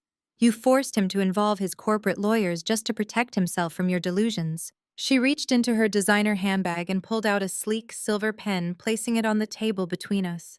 She tapped the pen with her perfectly manicured fingernail. "Here is what is going to happen," she dictated, her voice leaving absolutely no room for negotiation. "You are going to sign the deed of gift that Brad lawyers sent you. You are going to classify that money as a loving contribution to your sister-growing family. Then you are going to march down to that police precinct and withdraw your ridiculous complaint. You will tell them you made a mistake because you were off your medication." I leaned back in my chair, letting the ambient noise of the coffee shop wash over us. The espresso machines hissing, the faint chatter of other patrons, the soft acoustic music playing overhead. It all felt so entirely disconnected from the sheer toxicity radiating from the woman sitting across from me. "And if I sign these papers?" I finally asked, my voice so flat and calm it made her blink in surprise. "What exactly is my reward for financing Brad failing crypto investments and letting you all publicly brand me as insane?" Valerie smiled, thinking she had finally broken my spirit. She thought my question was a surrender. She leaned back, looking incredibly pleased with her own negotiation skills. "If you sign the papers, we will forgive this entire embarrassing episode," she promised generously. "We will welcome you back into the family fold. You can come to Chloe baby shower next month. And more importantly, Brad has a colleague at his investment firm. He is a senior analyst, recently divorced, and looking for a quiet woman to settle down with. Brad is willing to set up an introduction. We can finally get you out of that lonely apartment and find you a husband so you can stop harboring all this bitter jealousy toward your sister. We are handing you a future, Nia. All you have to do is sign the paper and apologize." She was offering to sell me to one of Brad's equally arrogant friends in exchange for $250,000. She genuinely believed that the ultimate cure for my supposed mental illness was the attention of a mediocre man. She thought my entire identity was wrapped up in my desperation to be married and accepted by them. I looked at the silver pen resting on the wooden table. Then I looked up at the woman who had given birth to me. I did not feel angry anymore. I did not feel sad. I felt a profound clinical emptiness regarding her existence. She was not a mother protecting her young. She was an accomplice helping a thief launder stolen money. I did not argue. I did not waste my breath explaining that Brad firm was bankrupt or that his Midtown development project was a complete fabrication. I did not tell her that the lawyers she was so proud of had just committed federal extortion. Explaining the truth to a narcissist is like trying to teach a fish how to fly. It is a spectacular waste of time and energy. Instead, I let a slow, sharp smile spread across my face. It was not a warm smile. It was the kind of smile a predator gives right before the trap snaps shut. The expression was so foreign on my usually stoic face that Valerie actually recoiled slightly, pulling her designer handbag closer to her chest. I reached into my blazer pocket. I did not pull out the extortion documents. I pulled out my heavily encrypted federal smartphone. I held the device under the table, hidden from her view. My thumb moved expertly across the glass screen, unlocking the secure federal portal. I navigated to the Active Operations tab. The digital dossier containing the wire fraud evidence, the forged power of attorney, the IP address logs, and the fresh photographs of the extortion demands was fully compiled and ready. "What are you doing?" Valerie demanded, her voice ticking up an octave in sudden irritation. "Put your phone away when I'm speaking to you, Nia. This is exactly the kind of disrespectful behavior that got you suspended today. You need to focus and make the right choice before Brad loses his patience completely." I did not look away from her eyes as my thumb hovered over the transmit button. "You are absolutely right, Valerie," I said, my voice dropping to a chillingly smooth cadence. "Family is incredibly important, and you have made it perfectly clear exactly where I stand in this family hierarchy. You have laid out the terms beautifully." I pressed my thumb down on the screen. The encrypted data packet encrypted flashed green, indicating a successful upload directly to the Federal Task Force server. I had just officially authorized Operation Vanguard. The tactical raid was now locked into the federal schedule. The digital point of no return had been crossed. I locked my phone and slid it back into my pocket. I picked up her expensive silver pen from the table and handed it back to her. "I will not be needing this right now," I told her, standing up from the table. "I am not going to sign anything in a coffee shop. Legal documents of this magnitude require the proper setting. Tell Brad and Chloe that I will come to their mansion tonight. Have the papers ready on the kitchen island. I will arrive at exactly 7 o'clock this evening to finalize everything exactly the way it deserves to be finalized." Valerie let out a long, dramatic exhale of relief, completely missing the dangerous undertone in my voice. She smiled proudly, taking her pen back and dropping it into her purse. "I knew you would finally see reason, Nia," she said, smoothing her hair. "It is about time you stopped fighting us and accepted your place. Wear something nice tonight. We will order takeout and put this ugly business behind us. Brad will be so relieved that you are finally cooperating." "Oh, I am sure he will be," I replied, looking down at her one last time. "Make sure everyone is there, Valerie. You are not going to want to miss a single second of this evening." I turned and walked out of the coffee shop, leaving her sitting there in her pristine cream pantsuit, completely oblivious to the massive federal hammer I had just dropped on her perfect world. She thought I had capitulated. She thought the quiet, boring daughter had finally been crushed into total submission. She had absolutely no idea that I had just given the FBI the green light to raid her golden child mansion, and that I had scheduled it right in the middle of dinner. I walked to my car, the afternoon sun warming my face. The countdown clock had officially started. Brad had exactly 4 hours of freedom left. I did not drive back to the mid-level accounting firm that had just suspended me. That building, with its imported marble floors and panicked human resources directors, was nothing more than a carefully constructed stage play. It was a corporate shell, a necessary fiction designed to provide me with a mundane, legitimate cover story. I merged onto the interstate, heading towards a completely different part of the city. I drove toward an unmarked, brutalist concrete building nestled discreetly in an industrial park just outside the Atlanta perimeter. There were no flashy corporate logos on the exterior of this building. There were no glass-walled elevators or sweeping views of the skyline. The perimeter was secured by reinforced steel bollards and a discreet perimeter of surveillance cameras. I pulled my vehicle up to the heavy security gate. A guard in dark tactical gear stepped out of the booth. He did not ask for my name. He simply scanned the encrypted barcode on my federal credential and nodded, sending the heavy steel gate rolling open. I parked in my designated spot and walked into the building. The atmosphere inside was a stark contrast to the pretentious country club energy of my family social circles. The air here was sharp, professional, and thrumming with highly classified urgency. I walked past the front reception desk, swiped my biometric badge through 3 successive security checkpoints, and entered the sensitive compartmented information facility. The heavy vault-like door clicked shut behind me, locking out the rest of the world. This was my actual office. The room was a massive nerve center of glowing monitors tracking algorithms and digital threat maps. Agents from the Federal Bureau of Investigation and the Internal Revenue Service Criminal Investigation Division moved swiftly between workstations. The chatter was a steady stream of tactical updates, subpoena requests, and blockchain decryption codes. My family had spent the last decade mocking me for being a low-level paper pusher. They constantly asked when I was going to get a real promotion and stop wasting my life staring at spreadsheets. My mother loved to tell her friends that I was just a cautious little bookkeeper who lacked the ambition to make real money. They had absolutely no idea that I am a senior forensic financial advisor for a joint federal task force. My job is not to balance corporate tax returns or audit local businesses. My job is to hunt down international money laundering syndicates, track dark web cryptocurrency cartels, and dismantle the financial networks of organized crime. I am the architect of a digital tracking system that traces illicit capital as it moves through offshore shell companies. I do not just look at spreadsheets, I weaponize them. Agent Carter was waiting for me at the main tactical table in the center of the room. He was a veteran FBI field agent with sharp eyes and a relentless work ethic.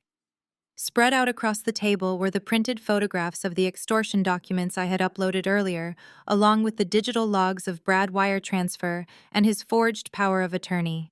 "You cut it close with that upload," Nia Carter said, pushing a fresh cup of black coffee across the table toward me. The strike team was waiting for the final green light. "We have teams positioned a mile out from the Buckhead address. They are ready to roll on your signal." I picked up the coffee and took a sip, letting the bitter heat focus my mind. The green light is officially given, Carter.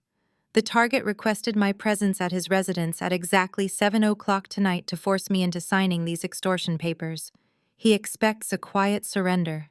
Carter looked down at the forged documents, shaking his head in sheer disbelief. "I have tracked cartel bosses and international arms dealers who were smarter than this guy. Your brother-in-law actually documented his own federal extortion plot on expensive law firm stationery and had it hand-delivered to a federal investigator. The absolute arrogance is almost hard to comprehend." "It is not just arrogance," I explained, leaning over the tactical map of Chloe and Brad estate. "It is privilege. Brad has spent his entire life failing upward. He throws around big investment terms and wears expensive suits, and people just hand him their money because he looks the part. My family worshipped him for it.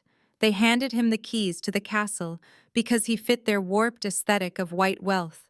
He has never faced a single consequence in his entire life. He genuinely believes the law does not apply to him." "Well, the law is about to introduce itself very aggressively," Carter noted, tapping a finger on the blueprint of the mansion. "Let us review the asset forfeiture protocols." For the next hour, we meticulously went through the operational details. I explained exactly how Brad had fallen into our trap. Several months ago, the task force needed to establish a series of honeypot accounts to track how local brokers were funneling dirty crypto money through legitimate Atlanta real estate developments.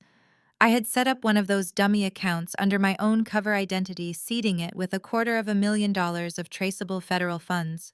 Brad was supposed to be a minor blip on our radar. He was just a loudmouth broker we were passively monitoring to see who he was doing business with.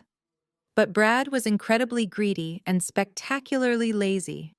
Instead of hustling for new clients to save his bankrupt firm, he went looking for easy prey.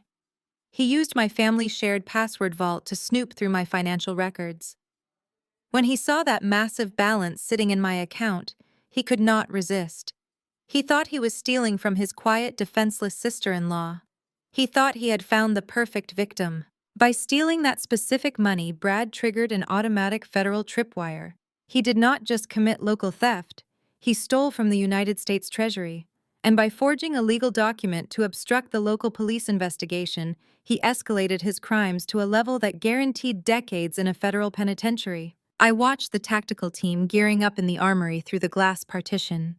Heavily armed agents were checking their tactical vests, securing their entry tools, and syncing their communications gear.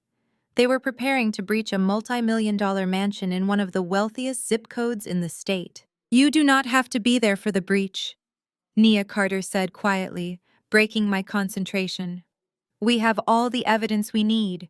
You can stay here in the command center. It is going to be ugly. Your family is going to be in the crossfire. I turned to look at Carter, my expression completely resolute. I am going Carter. I am not going to hide in a command center while this goes down. My family has spent my entire life trying to make me feel small. They tried to fire me, they tried to extort me, and they tried to sell me off to one of Brad's friends just to keep their fake image intact. I am going to walk through that front door and look them directly in the eyes when their entire world collapses. Carter nodded, respecting the finality in my tone. He reached into a secure lockbox on the table and pulled out a heavy silver federal badge encased in a leather wallet. He slid it across the table toward me. "Then you better take this," he said. "You are going in as the lead investigator on this operation." I picked up the badge, feeling the cold weight of the metal against my palm. I slipped it into the inner pocket of my blazer right next to my heart. The boring accountant was officially dead. The federal investigator was clocking in. I checked my watch. It was exactly 5:30 in the afternoon. I had an hour and a half to navigate rush hour traffic and arrive at my sister house for the most important dinner of my life. I grabbed my keys and walked out of the facility, my boots clicking sharply against the concrete floor. The trap was fully primed. It was time to spring it. As the heavy traffic of the Atlanta interstate blurred past my windows, my mind shifted into the clinical, precise rhythm that defined my actual career. I navigated the lanes with mechanical efficiency while sifting through the digital architecture of the trap I had built. Brad thought he was a financial genius. He thought the markets were his personal playground, and that moving capital was simply a matter of having the right connections and enough audacity. But he lacked even a fundamental understanding of how modern federal tracking networks actually operate. The $250,000 sitting in my holding account was never my personal life savings. It was a highly classified digital snare known within the intelligence community as a honeypot. A honeypot is a decoy. It is a carefully constructed illusion designed to look like a vulnerable, lucrative target to lure in hostile actors. I had purposefully linked a dummy interface to the family password vault that my mother had relentlessly guilt-tripped me into joining years ago. She had claimed it was necessary for family emergencies and legacy planning. I knew the truth. She wanted it so they could monitor my finances, judge my lifestyle, and ensure I was not out earning their golden child. Instead of fighting her, I gave them access to exactly what I wanted them to see. The funds inside that specific portfolio were actually cryptographic seed money provided directly by the United States Department of the Treasury. Every single dollar in that digital ledger carried a unique tracking token embedded deep within its metadata. We had engineered it to look like a standard high-yield savings account belonging to a mid-level corporate accountant. It was boring enough to avoid suspicion, but wealthy enough to attract a desperate thief. The Joint Task Force had deployed this specific honeypot because we were actively hunting a localized syndicate of shell companies using Atlanta real estate developments to launder dirty cryptocurrency. Brad and his failing boutique brokerage firm had brushed against our radar during a routine network sweep. He was a remarkably small fish, swimming in waters far too deep for his mediocre skills. His firm was hemorrhaging cash, and he was desperate for sudden liquidity to maintain the lavish lifestyle my family so deeply worshipped. We needed to know exactly which offshore accounts he was funneling his clients' money to. So I dangled the perfect bait. I let my family see the balance. I knew Brad possessed an ego so massive it would not allow him to ignore $250,000 sitting idle under the name of a black woman he actively despised and constantly underestimated. When Brad executed that wire transfer during my parents' anniversary dinner, he did not just move cash from one bank to another. He triggered a cascading sequence of silent federal alarms. The very moment he bypassed the biometric locks using the shared vault credentials, the system began recording his digital footprint. When he pushed the money through the automated clearinghouse network, the routing numbers he utilized automatically alerted the Financial Crimes Enforcement Network. He thought he was routing untraceable funds through an offshore server to finance his phantom Midtown condo project. Instead, he had essentially attached a federal tracking beacon to his own financial profile and handed the remote control directly to the FBI. The legal ramifications of his arrogance were absolute and entirely inescapable. If he had actually stolen from a private citizen, he might have faced a localized grand larceny charge. A slick corporate defense attorney like the ones he hired for his extortion attempt might have successfully bargained it down to a civil restitution agreement and a slap on the wrist. He would have paid a fine and gone right back to attending country club dinners. But stealing federal funds is an entirely different beast altogether. Under federal law, wire fraud carries a 20-year maximum sentence per count. Stealing government property adds another 10 years. And by taking the extra step of forging that power of attorney and presenting it to the local police department to cover his tracks, he triggered the aggravated identity theft and obstruction of justice statutes. In the federal justice system, there is no parole.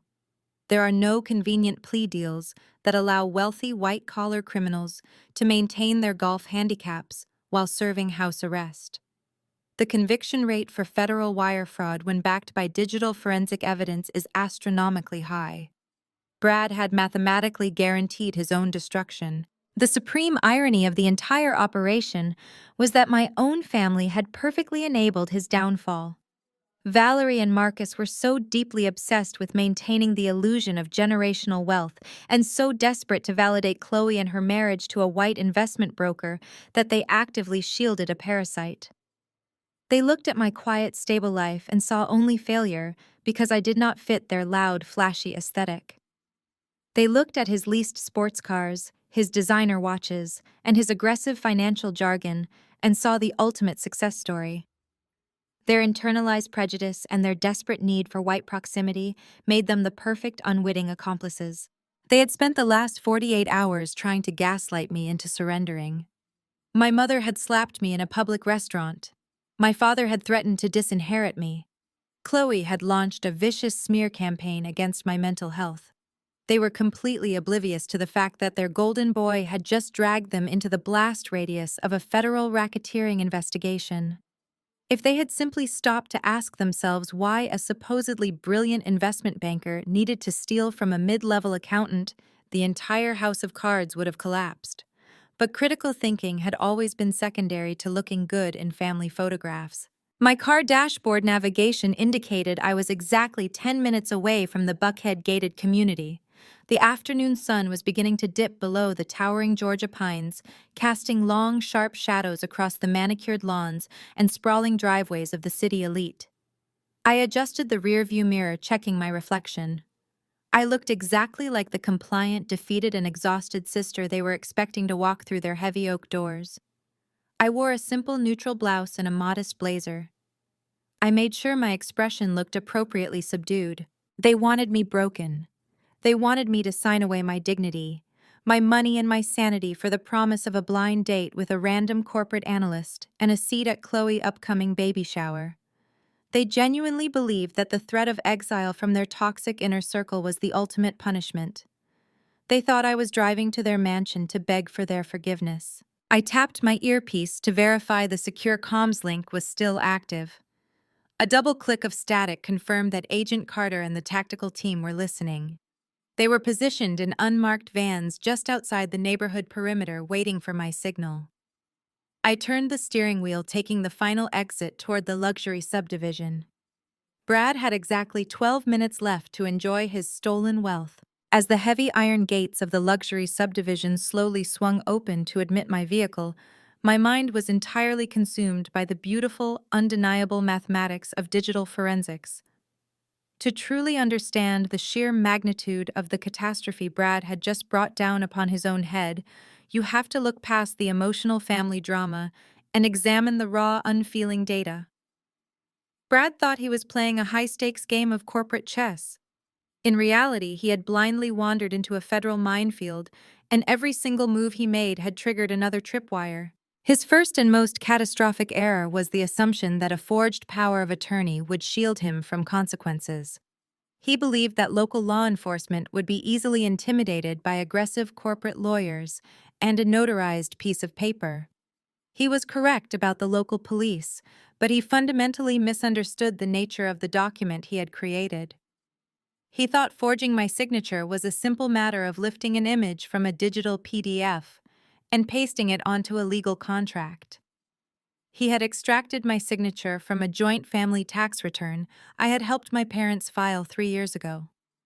What he did not realize was that modern digital signatures and the files that house them contain deeply embedded cryptographic hashes and metadata that cannot be erased by basic commercial software. When his expensive buckhead attorneys submitted that forged document to the local police precinct, my federal team immediately intercepted the digital scan. We did not just look at the ink on the page. We ran the file through our advanced decryption algorithms. The metadata embedded in the forgery still contained the source code from a basic commercial photo editing application. Worse for him, we extracted the exact timestamp of when the pixels were manipulated. That timestamp perfectly matched the media access control address of the personal laptop sitting right now on his expensive mahogany desk. We had absolute irrefutable digital proof of the exact minute he manufactured the fraudulent document. But the forgery was merely the appetizer in his feast of felonies. The main course of his destruction was the wire transfer itself. To move that $250,000 out of my honeypot account, Brad utilized an encrypted payment gateway. He thought masking his internet protocol address with a commercial virtual private network would hide his physical location. It was an incredibly amateurish tactic. The federal honeypot he hacked into was specifically engineered to strip away commercial encryption instantly. It did not just record his entry, it executed a reverse capture protocol. The moment he clicked transfer, our servers logged the exact sequence of data packets he sent. Because he attempted to route the stolen money through an intermediate server located in Delaware, before pushing it to his offshore shell account, he crossed state lines with the digital transmission. That single foolish action automatically triggered the federal wire fraud statute. By pairing interstate wire fraud with a forged legal document, he added aggravated identity theft to his rapidly growing list of federal offenses. But the ultimate fatal blow, the singular mistake that transformed this from a messy family financial dispute into a massive federal operation, was the true nature of the funds he stole. He did not steal private wealth from a mid-level accountant. He stole sovereign capital belonging directly to the United States Treasury. In the eyes of the Department of Justice, Brad was no longer just a greedy, arrogant brother-in-law. He had elevated himself to the status of a hostile actor who had actively breached a federal financial operation. This triggered an automatic and severe classification upgrade. His crime was no longer a local matter. It was now a national target case. The United States government does not take kindly to arrogant brokers hacking into Treasury-funded honeypots to finance their fake real estate developments. When the local detective was forced to step back and classify the situation as a civil dispute, it was not a defeat for me. It was a required procedural handoff. The moment the local jurisdiction cleared the path, the federal government swooped in with absolute, unmitigated authority. We now had full justification to invoke far-reaching federal statutes.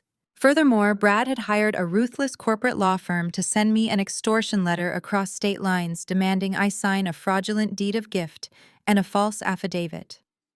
He used the United States Postal Service and commercial couriers to deliver those threats. With that single envelope, he added multiple counts of mail fraud and federal extortion to his indictment. He had meticulously documented his own blackmail plot, printed it on expensive embossed paper, and delivered it directly into the hands of a senior federal investigator. The irony was breathtaking. Brad and my sister Chloe had spent their entire relationship looking down on me.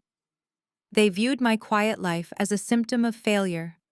My parents had actively enabled this delusion indulging Brad because he presented the illusion of white generational wealth.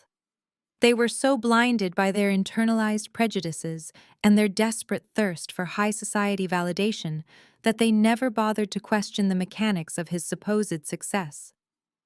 They handed him the keys to the family password vault because they trusted his confident swagger more than my quiet competence. They had spent the last 48 hours trying to gaslight me into surrendering. They orchestrated my suspension from my cover job thinking they were stripping away my only source of income. They threatened to disinherit me, assuming I desperately needed their money to survive. They thought they were backing me into a corner where my only option was to submit to their demands, sign away my stolen savings, and publicly brand myself as mentally unstable. They thought they were the predators. They had no idea they were already caught in the jaws of a federal trap that was about to snap shut with bone-crushing force. Brad thought his money, his lawyers, and his privilege made him untouchable. But privilege does not stop a federal search warrant. A flashy smile and an expensive suit do not negate a cryptographic hash mismatch on a forged legal document. The digital evidence we had compiled was absolute. It did not care about his social standing or his country club memberships. It only cared about the mathematical certainty of his guilt. I turned my vehicle onto the sweeping, tree-lined street that led to their sprawling estate. The manicured lawns and towering facades of the neighborhood felt like a monument to unearned arrogance. It was a community built on the desperate need to project superiority. But tonight, that illusion was going to be violently dismantled. I checked the dashboard clock. The timing was perfectly aligned. The tactical teams were fully staged in their unmarked vehicles, maintaining a tight, invisible perimeter around the property. They were waiting for my specific signal to initiate the breach. I pulled my car up to the heavy wrought iron gates of my sister driveway. I rolled down my window and pressed the intercom button, ready to walk into the lion's den and deliver the final crushing blow. The metallic buzz of the intercom echoed through the quiet evening air, but no one answered immediately. As I sat in my idling car waiting for the heavy iron gates to swing open, my mind replayed the phone call I had made exactly 2 hours prior. Before I could execute the final breach, I needed absolute confirmation that every single player was securely positioned on the board. I needed to ensure that Brad had not suddenly decided to skip town and that my parents were present to witness the exact consequences of their blind favoritism. So I had parked my car in an empty lot a few miles away, taken a deep breath, and dialed my sister's personal number to deliver the greatest acting performance of my entire life. Chloe had answered on the fourth ring, letting out a loud theatrical sigh to demonstrate just how much of an inconvenience my existence was to her. I did not start with anger. I started with a sharp, trembling intake of breath, carefully manufactured to sound like someone who had completely broken under the pressure. "Chloe," I had whispered, my voice cracking perfectly. "Please do not hang up." I heard the distinct clinking of crystal glasses in the background. She put me on speakerphone immediately. Of course she did. She wanted an audience for my surrender. I could hear my mother murmuring in the background and the low, arrogant chuckle of Brad. "What do you want, Nia?" Chloe asked, her tone dripping with bored superiority. "If you are calling to throw another psychotic tantrum, my lawyers advised me to hang up and call the police. I am heavily pregnant, and I cannot deal with your toxic energy right now." I forced a wet, desperate sob into the receiver. "I am not throwing a tantrum, Chloe. I am so sorry. I am just so scared. They suspended me from work today. My firm took my badge. Mom told me about the lawsuit Brad is preparing to file, and I just cannot afford to defend myself. I have nothing left. Please, Chloe. You are my big sister. Please tell Brad to call off the lawyers. I will do whatever you both want." The silence on the other end of the line was absolute music to my ears. I could practically feel the smug satisfaction radiating through the cellular towers. This was the exact narrative they had been craving. The rebellious, difficult sister had finally been crushed by the consequences of her own actions. The natural hierarchy of the family had been restored. I heard Brad step closer to the phone. His voice was loud, booming with unearned confidence. "You should have thought about the consequences before you decided to accuse me of a felony, you crazy bitch," he sneered. "You tried to ruin my reputation over a temporary cash flow adjustment. You are lucky I do not sue you into absolute bankruptcy right now and leave you homeless." "I know, Brad, I know," I cried, letting my voice hitch with fake panic. I was just confused. My medication must have been off, and I misunderstood the bank statements. Mom was right. I was just jealous of what you and Chloe have built. I am so incredibly sorry. I read the settlement documents. I will sign the deed of gift. You can keep the $250,000. Just please do not let them take me to court. I will sign the apology. I will post whatever you want on my social media." Chloe let out a sharp, triumphant laugh. She had won. In her mind, she had just secured $250,000 for her growing family and completely humiliated the sister she despised. "It is about time you took some accountability," Nia Chloe lectured, adopting the tone of a disappointed but gracious monarch. "Mom and Dad are here with us now. We are having a nice family dinner, a dinner you could have been part of if you were not so deeply bitter. Brad is a generous man. He is willing to forgive this insane little episode, but we are not going to do this over the phone. You need to come here and look him in the eye when you sign those papers." "I will be there," I promised, infusing my voice with desperate gratitude. "I told Mom I would come by at 7 o'clock. I have the papers printed out. I just want to put this behind us and be a family again." "Make sure you look presentable," Chloe commanded. "Brad wants to record your apology on video, just to ensure you do not try to change your story and run back to the police tomorrow. We will be waiting in the main living room. Do not be late." She ended the call with a sharp click. I had lowered my phone, wiped the fake tears from my eyes, and smiled. They had taken the bait, hook, line, and sinker. They had confirmed that all four of them were gathered in the main living room. They had confirmed that Brad was actively demanding a forced confession on video to cover up his federal crimes.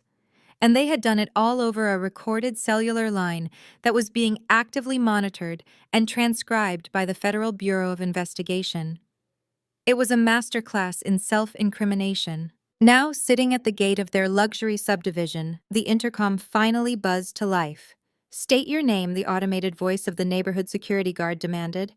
"Nia," I replied smoothly. "I am expected at the Bradston residence." There was a brief pause before the heavy iron gates began to slowly roll open. The path to the slaughterhouse was clear. I drove my vehicle up the steep, winding roads of the gated community. The neighborhood was a sprawling monument to excess, featuring massive stone facades, pristine landscaping, and expensive luxury vehicles parked in circular driveways. It was quiet, almost unnaturally so. The kind of quiet that comes from people who believe their wealth isolates them from the consequences of the real world. I turned onto my sister's street and immediately spotted the tactical advantages.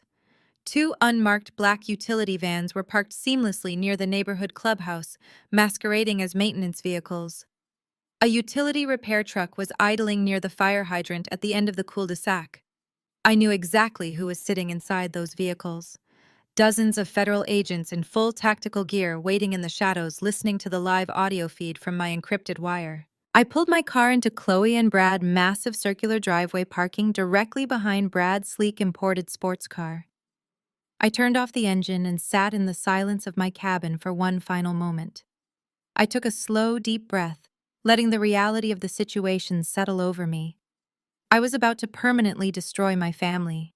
I was about to send my brother-in-law to a federal penitentiary and render my sister entirely destitute. I was about to watch my parents' social standing disintegrate into absolute ash. I did not feel a single ounce of guilt. They had built this pyre with their own hands. They had poured the gasoline with their constant emotional abuse, their blinding prejudice, and their relentless greed. I was simply the spark they had arrogantly decided to ignite. I picked up my designer handbag. Inside, resting against the smooth leather lining, was the forged deed of gift they demanded I sign. And right next to it, heavy and cold, was my silver federal badge. I stepped out of the car, the crisp evening air hitting my face. I smoothed out my blazer, adjusted my posture, and walked purposefully toward the towering mahogany double doors of the mansion. The front porch was brightly lit by gas lanterns, casting a warm, inviting glow that completely masked the hostility waiting inside. I did not bother ringing the doorbell. I knew they were watching me through their advanced security cameras, waiting to gloat over my arrival. I reached out, turned the heavy brass handle, and pushed the door open, stepping across the threshold into the belly of the beast. The chessboard was perfectly set. It was time for checkmate. The heavy mahogany doors clicked shut behind me, sealing me inside the echoing grand foyer of the Bradston estate. The house was a towering temple to new money and terrible decisions. Twin crystal chandeliers cast a harsh, brilliant light over the imported Italian marble floors. Every piece of art, Every oversized vase and every gilded mirror screamed of a desperate need to project absolute superiority. I walked slowly down the hallway, the sound of my heels absorbed by the plush, hand-tufted rugs. From the sunken living room ahead, the clinking of glasses and low, arrogant laughter drifted toward me. I rounded the corner and stood at the top of the short stairwell leading down into their immaculate entertaining space. The scene below looked exactly like a carefully staged promotional photograph for a luxury lifestyle magazine. Brad was sprawled across a massive white leather sectional, his legs crossed at the ankle, and a freshly lit cigar resting in a heavy crystal ashtray beside him. He looked like a man who had just conquered the entire financial world. A smug, highly punchable grin was plastered across his face. Chloe sat perched on the armrest next to him, her hand resting protectively over her pregnant belly. She wore a silk designer lounging set that likely cost more than a month of my supposed accounting salary. When she saw me standing there, her lips curled into a deep, victorious smirk. The golden child was sitting on her throne, looking down at the peasant who had dared to challenge her kingdom. My parents, Marcus and Valerie, occupied the matching love seat opposite them. My father swirled a glass of dark amber liquid, his posture relaxed and authoritative. My mother looked me up and down with that familiar dissecting gaze, judging my modest blazer and simple slacks against their opulent surroundings. They looked incredibly proud not of me but of the wealthy white son-in-law who had successfully crushed my rebellion. "Well, look who finally decided to join reality," Brad announced, his voice booming through the cavernous room. He did not stand up to greet me. He simply gestured toward a single empty accent chair, positioned explicitly in the center of the room, isolating me from their united front. "Have a seat, Nia. We have a lot of business to conclude tonight." I walked down the 3 steps and took the seat. The trap was fully armed. I just needed them to dance around the bait a little longer. "You look terrible, sweetheart," Valerie noted, her tone dripping with fake maternal pity. "But I suppose losing your job and realizing the severity of your mental state will do that to a person. It takes a big person to admit when they are completely defeated. I told your father that this suspension was exactly the reality check you needed." Chloe let out a sharp, chiming laugh. "I told you, Mom, she just needed to hit rock bottom. You cannot go through life acting like a bitter, jealous spinster and expect people to just hand you things." She turned her gaze to me, her eyes flashing with pure malice. "You tried to ruin my family, Nia. You tried to send my husband to jail over a temporary cash flow adjustment because you could not stand the fact that he is building an empire while you sit alone in a cubicle. But look at you now, crawling back here to beg for our mercy." Brad chuckled, taking a slow drag from his cigar and blowing the thick smoke toward the vaulted ceiling. "Let us not be too hard on her, Chloe. She is here to make amends." He reached over to the heavy marble coffee table and tapped a thick stack of printed papers resting next to a sleek silver pen. "The deed of gift, the non-disclosure agreement, and the script for your public apology video. My lawyers drafted everything perfectly. Once you sign these and read the script into that camera," he pointed to a smartphone mounted on a tall tripod in the corner of the room, "we will consider this unfortunate little episode closed." Marcus leaned forward, adopting his best authoritative patriarch voice. "You should be thanking Brad on your hands and knees, Nia. A lesser man would have sued you into absolute oblivion for what you did today. He is giving you a second chance to be part of this family. Sign the papers, record the video, and we can finally put your embarrassing behavior behind us.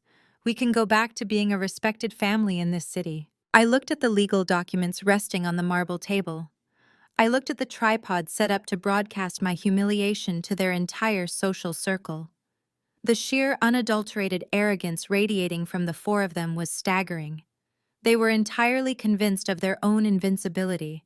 They genuinely believed that their wealth and status made them untouchable gods. "You want me to record a video saying I made up the grand larceny charges?" I asked, keeping my voice soft, submissive, and perfectly matching their expectations of a broken woman.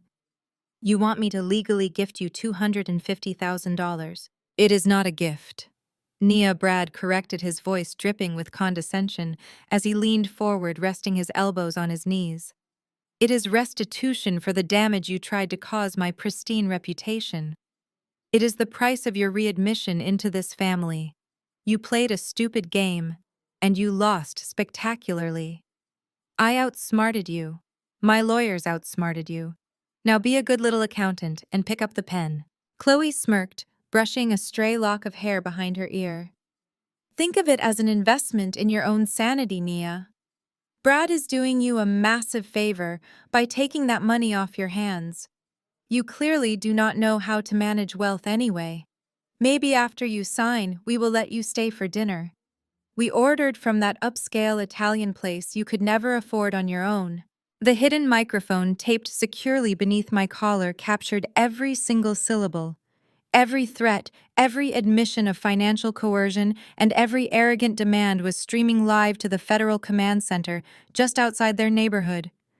I let the silence stretch for a few seconds, absorbing their mockery and letting them bask in the absolute peak of their delusion. This was the highest point of their artificial mountain, which meant the fall was going to be absolutely devastating. I looked Brad dead in the eye and let the fake terrified expression melt completely off my face. I sat up straight, rolling my shoulders back, and let a cold, sharp smile touch my lips. The sudden shift in my demeanor caused a flicker of confusion to pass across my mother's face. I reached my hand slowly into my designer leather bag. Brad laughed again, assuming I was reaching for a tissue to wipe away tears of defeat. But I was not reaching for a tissue. My hand closed around the cold, heavy leather wallet resting at the bottom of my purse. I drew it out smoothly, and instead of a pen or a tissue, I slammed it directly onto the center of the marble coffee table, right on top of the forged deed of gift. The sharp smack of heavy metal hitting stone echoed like a gunshot through the vaulted living room. Brad stopped laughing. His smug expression froze as his eyes dropped to the object. The leather wallet had fallen open, displaying a gleaming silver shield bearing the Great Seal of the United States. Right below it, in crisp, bold lettering, was my full name and my official title: Senior Forensic Investigator, Joint Federal Task Force.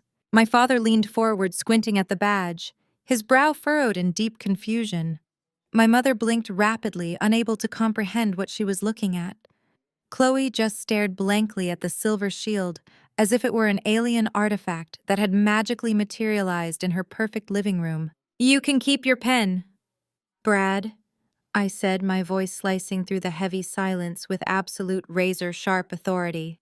"I will not be signing any of your forged documents today, and you are not going to be charging me for any temporary bridge loans." Brad swallowed hard. The color began to rapidly drain from his face, leaving him looking like a sick, terrified ghost. His confident posture collapsed. The hand holding his expensive cigar began to tremble, sending a dusting of gray ash fluttering down onto his pristine white leather couch. He recognized the seal. He recognized the federal authorities staring back at him. "What kind of sick joke is this?" Chloe demanded, her voice shrill and trembling. "Did you buy a fake badge online just to come here and scare us? Mom, tell her to stop playing these psychotic games." "This is not a game, Chloe," I replied, keeping my eyes entirely locked on Brad. "I want you to listen to me very carefully, Brad. You did not hack into the private savings account of a mid-level corporate accountant. You used a shared password vault to breach a highly classified federal honeypot. That $250,000 you wired offshore this week was seed money provided directly by the United States Department of the Treasury. You stole sovereign government capital." My mother gasped, pressing a hand to her chest. "Nia, what are you saying?" "I am saying, your perfect son-in-law is a federal criminal." "Valerie," I stated without breaking my gaze away from him. "When you routed that stolen money across state lines to your offshore shell account, you committed interstate wire fraud. When you forged my signature on that power of attorney and handed it to the Atlanta Police Department, you committed aggravated identity theft and obstruction of justice. And when your aggressive corporate lawyers sent a courier to my apartment today, demanding I sign away my assets, under the threat of a malicious defamation lawsuit, you formally committed federal extortion and mail fraud." Brad opened his mouth to speak, but no sound came out. The slick, fast-talking broker, who had just spent the last 10 minutes lecturing me about high-level real estate acquisitions, was entirely paralyzed. His arrogant facade had been utterly stripped away, leaving nothing but a desperate, cowardly thief staring down the barrel of decades in a federal penitentiary. "You are lying!" Marcus boomed, trying to resurrect his patriarchal authority. He stood up from the love seat, his face flushed dark with anger and denial. "This is a complete fabrication. Brad manages millions. He does not need to steal from the government. You are trying to frame him because you are bitter." I turned my head slowly and looked at my father. My expression was so cold and devoid of any familial submission that he actually took a half-step backward. "He is bankrupt, Marcus." I delivered the truth with clinical precision. "His boutique investment firm has been insolvent for 6 months. The Midtown condo project he talks about constantly does not exist. It is a phantom portfolio he uses to string along his remaining investors. He is drowning in debt, and he targeted me because he thought I was weak. He thought this family had beaten me down so severely that I would just roll over and let him rob me to maintain the illusion of your precious white proximity." Chloe let out a sharp, terrified wail. She clutched her pregnant belly and turned to her husband. "Brad, tell them she is lying. Tell them this is just one of her jealous episodes. Please, Brad, say something." But Brad could not say anything. He dropped his cigar into the crystal ashtray and buried his face in his hands. His silence was the loudest confession he could have possibly made. The reality of his absolute ruin was crashing down on him.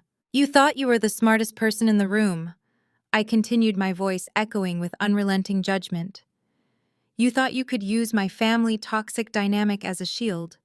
You weaponized their prejudice against me. You helped them orchestrate my suspension from my cover job to cut off my resources. You tried to trap me in this room and force me to record a humiliating apology just to feed your miserable ego.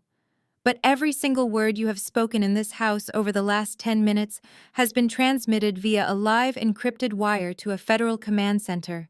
You just confessed to multiple federal felonies on a recorded government line." Valerie began to cry. Not the calculated manipulative tears she used to win arguments, but genuine ragged sobs of sheer panic. She looked at the silver badge on the table and then looked at the man she had proudly showcased to all her country club friends. Her entire social standing, her flawless reputation, and her arrogant pride were disintegrating into ash right before her eyes. I looked down at the expensive watch on my wrist. The seconds ticked away with beautiful rhythmic finality. I looked back up at the four of them, taking in their ruined, terrified faces. "You wanted to teach me a lesson about consequences tonight," I said, my voice dropping to a low, dangerous calm. "Consider the lesson delivered." I reached out and retrieved my badge from the marble table, slipping it back into my blazer pocket. I took one step back from the couch, creating a clear line of sight to the grand foyer. "Your time is officially up, Brad," I announced. The words had barely left my lips when the heavy silence of the neighborhood was violently shattered by the screaming wail of approaching sirens. Red and blue lights began flashing wildly through the towering front windows, casting chaotic shadows across the imported marble floors. Heavy boots pounded against the front porch. "Federal agents! Open the door!" The booming voice from outside was instantly followed by the deafening crack of a steel battering ram striking solid wood. The custom mahogany double doors did not just swing open. They splintered and blew violently inward, raining expensive wood shards and shattered glass across the imported marble foyer. A specialized entry team of FBI and IRS criminal investigation agents flooded into the house like a tidal wave of dark tactical gear and blinding flashlights. The sheer kinetic energy of the breach sucked the air right out of the room. Red laser sights swept across the vaulted ceilings, tracing down the walls and settling squarely on the sunken living room. "Bradston, get your hands in the air and get on the ground right now." Brad did not even have the time to process the command or drop his cigar. Two heavily armored agents vaulted down the 3 carpeted steps and tackled him simultaneously. The arrogant broker, who had just been demanding my absolute submission, was violently yanked off his pristine white leather couch. He hit the marble floor face first with a sickening thud. An agent planted a heavy knee squarely between his shoulder blades and yanked his arms roughly behind his back. The sharp metallic click of steel handcuffs echoed brilliantly through the room, sealing his fate in an instant. Chloe let out an ear-piercing shriek. She scrambled backward, knocking over an end table and sending a crystal vase crashing to the floor. She pressed herself against the far wall, clutching her pregnant belly and hyperventilating in pure terror. Marcus and Valerie stood completely frozen. My father had his hands raised in the air, his face drained of all its usual patriarchal authority and bluster. My mother was shaking violently, unable to tear her eyes away from the sight of her perfect, successful son-in-law getting his face pressed into the cold, hard floor by federal law enforcement. Agent Carter stepped through the ruined front doors, adjusting his tactical vest and holding a thick sheaf of legal documents. He surveyed the chaotic scene and locked eyes with me, giving a sharp professional nod before turning his attention to the man squirming on the ground. "Bradston, you are under arrest for wire fraud, mail fraud, aggravated identity theft, and obstruction of justice," Carter announced, his voice projecting absolute unyielding federal authority. "You have the right to remain silent, and I highly suggest you use it because you have already talked yourself into a 20-year federal sentence tonight." Brad was sobbing. The loud, confident investor who was supposed to elevate my family into the highest echelons of society was gone, replaced by a pathetic, weeping mess. He begged the agents to loosen the cuffs, babbling incoherently about a misunderstanding and offering to call his lawyers. Carter ignored him completely and turned his attention to Chloe. "Ma'am, you need to step away from the furniture," Carter instructed, pulling a specialized warrant from his stack of papers. "We are executing a comprehensive federal asset forfeiture order." Chloe stared at him with wild, terrified eyes. "Asset forfeiture? What are you talking about? This is my house." "Not anymore," Carter replied bluntly. "Our investigation confirmed that your husband has been running a localized Ponzi scheme for the last 2 years. He has been defrauding elderly investors and funneling their retirement funds through offshore shell companies. The down payment for this mansion, the luxury vehicles in your driveway, and the designer jewelry you are wearing were all purchased using stolen capital. Therefore, every single asset attached to his name is now the property of the United States government." My mother let out a choked gasp, leaning heavily against my father to keep from collapsing. The reality of the situation was finally penetrating her thick layers of denial. The flawless upper-class image they had worshipped, the luxury they had prioritized over their own daughter, was entirely financed by stolen money.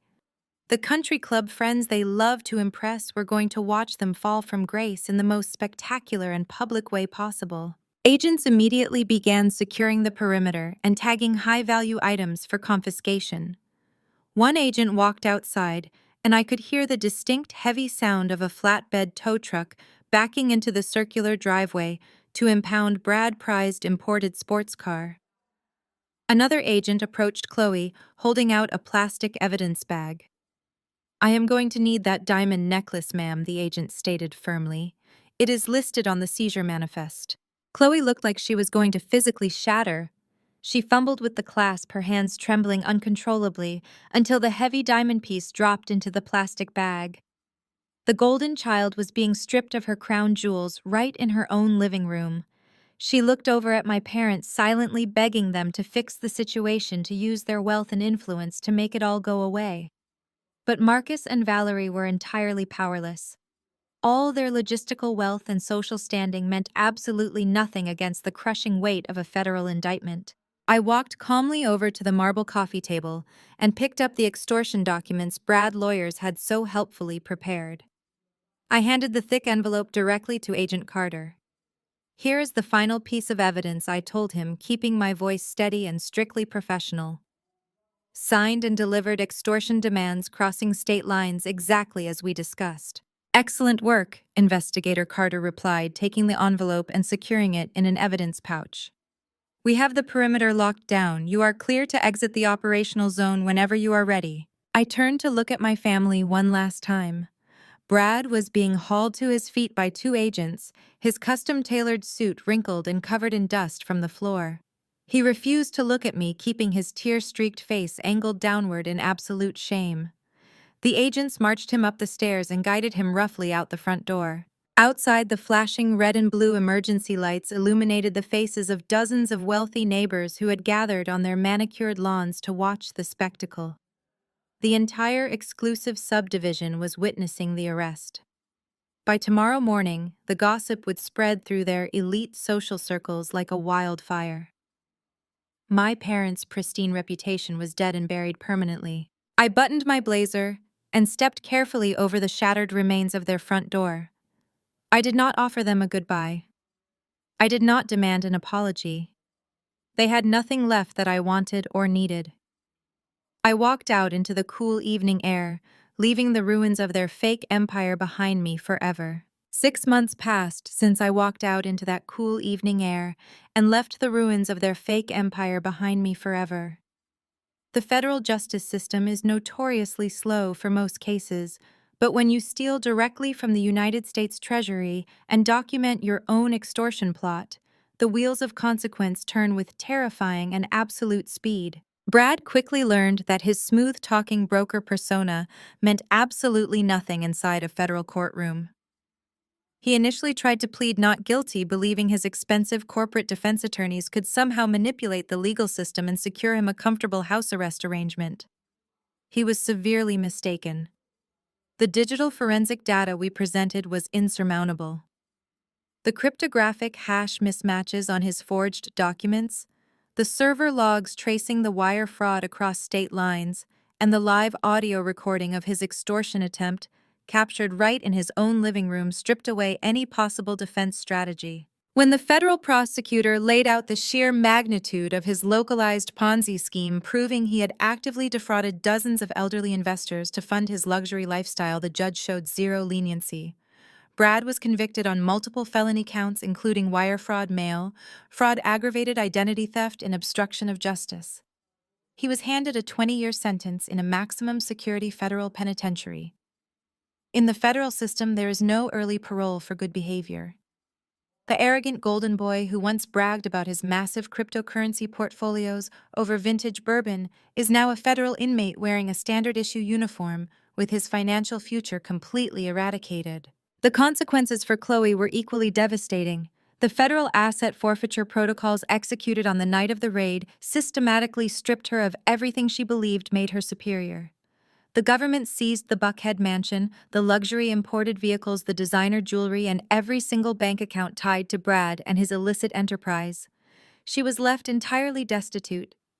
The golden child of the family was abruptly evicted from her stolen palace, holding a newborn baby and a toddler, with absolutely no financial safety net to catch her. With her husband in federal prison and her assets liquidated by the state, Chloe had nowhere else to go. She was forced to pack whatever basic necessities the agents allowed her to keep and move back into our parents' house. But Marcus and Valerie were suddenly facing their own severe financial strain and could not afford to maintain their lavish lifestyle while absorbing an entirely new family of 3. As a result, Chloe was forced to move into the basement. It was the exact same basement she and my mother had viciously mocked me about at the restaurant just months prior. They had used that basement as a punchline to insult my independence and my character. Now Chloe spends her days down there, stripped of her pageant titles, her country club status, and her unearned pride. She is experiencing the exact reality she tried to shame me for, but unlike my situation, she has no one to blame but the criminal she chose to marry. My parents, Marcus and Valerie, learned the hardest and most humiliating lesson of all. They had spent decades building their entire identity on the perception of wealth and proximity to high society. They sacrificed their relationship with me to protect an illusion. But the elite circles of Atlanta are incredibly unforgiving to public scandal. The arrest of their beloved son-in-law was broadcast across local news networks and detailed in prominent financial publications. The explicit details of his fraud scheme, defrauding vulnerable investors and attempting to extort his own sister-in-law, became the primary topic of gossip at every charity gala and private dinner party in the city. The people my parents had spent years trying to impress immediately turned their backs on them. This total social exile translated directly into financial ruin for my parents. Their logistics company relied heavily on their pristine reputation and high-level networking contracts. Once the federal indictment became public knowledge, their major corporate clients began pulling their accounts one by one. Nobody wanted their supply chain associated with a family embroiled in a massive federal racketeering and fraud case. Their revenue plummeted, forcing them to downsize their operations and lay off a significant portion of their workforce. The social rejection was absolute. The board of directors at their exclusive country club quietly but firmly requested that they resign their membership to avoid bringing further negative press to the establishment. My mother, Valerie, who used to spend her weekends holding court at expensive boutiques and high society brunches, can no longer show her face in public without enduring the harsh, judgmental whispers of her former friends. She is entirely isolated, trapped in a quiet house with a disgraced daughter living in her basement and a crumbling business to manage. Their desperate lifelong pursuit of an artificial upper-class image had directly engineered their total collapse. They had placed all their faith in a white man with a flashy smile because he validated their internalized prejudices. They handed him their absolute loyalty, and in return, he dragged their entire legacy into the blast radius of a federal criminal investigation. They lost their wealth, they lost their status, and they lost the only daughter who ever actually possessed the quiet competence and integrity they claimed to value. I sit here tonight in the quiet luxury of my penthouse, looking out over the glittering expanse of the Atlanta skyline. I take a slow sip of my vintage red wine and enjoy the absolute tranquility of a life built entirely on my own terms. The air in my home is not thick with suffocating expectations or desperate attempts to impress strangers. It is filled with the calm, undeniable peace of hard-earned security. I still work for the Joint Federal Task Force. I still spend my days hunting down the architects of financial ruin and dismantling criminal syndicates. But when I come home, I leave the chaos at the door. My family always loved to call me selfish. They branded me a bitter, jealous woman because I refused to sacrifice my sanity and my financial stability on the altar of their toxic delusions. But the truth is, when you finally stop setting yourself on fire to keep ungrateful people warm, they will always try to paint you as the villain. They will weaponize the concept of family to demand your absolute submission. They will disguise their relentless greed as familial obligation and expect you to simply smile and foot the bill. I refuse to play the victim in their twisted narrative. I did not act out of malice or spite. I simply stepped aside and allowed the legal system to do its job. I let the natural consequences of their own arrogance catch up to them.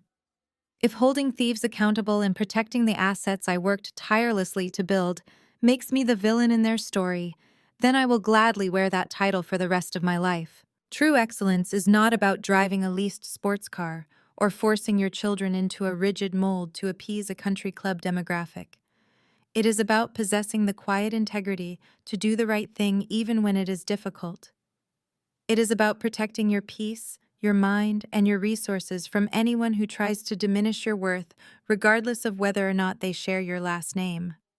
Sometimes the most dangerous enemies you will ever face are sitting right across from you at the Thanksgiving dinner table. Do not ever apologize for protecting your territory. Guard your assets, guard your intellect, and never let anyone convince you that enduring abuse is the price of admission for family loyalty. Thank you for listening to my story. If you have ever had to draw a hard line against toxic family members, or if you have ever had to watch the natural consequences catch up to the people who wronged you, share your experience in the comments section below. Do not forget to hit the like button and subscribe to the channel for more stories of resilience, justice, and reclaiming your power. Remember, your peace is your most valuable asset, and it is always worth fighting for. Stay safe and stay strong.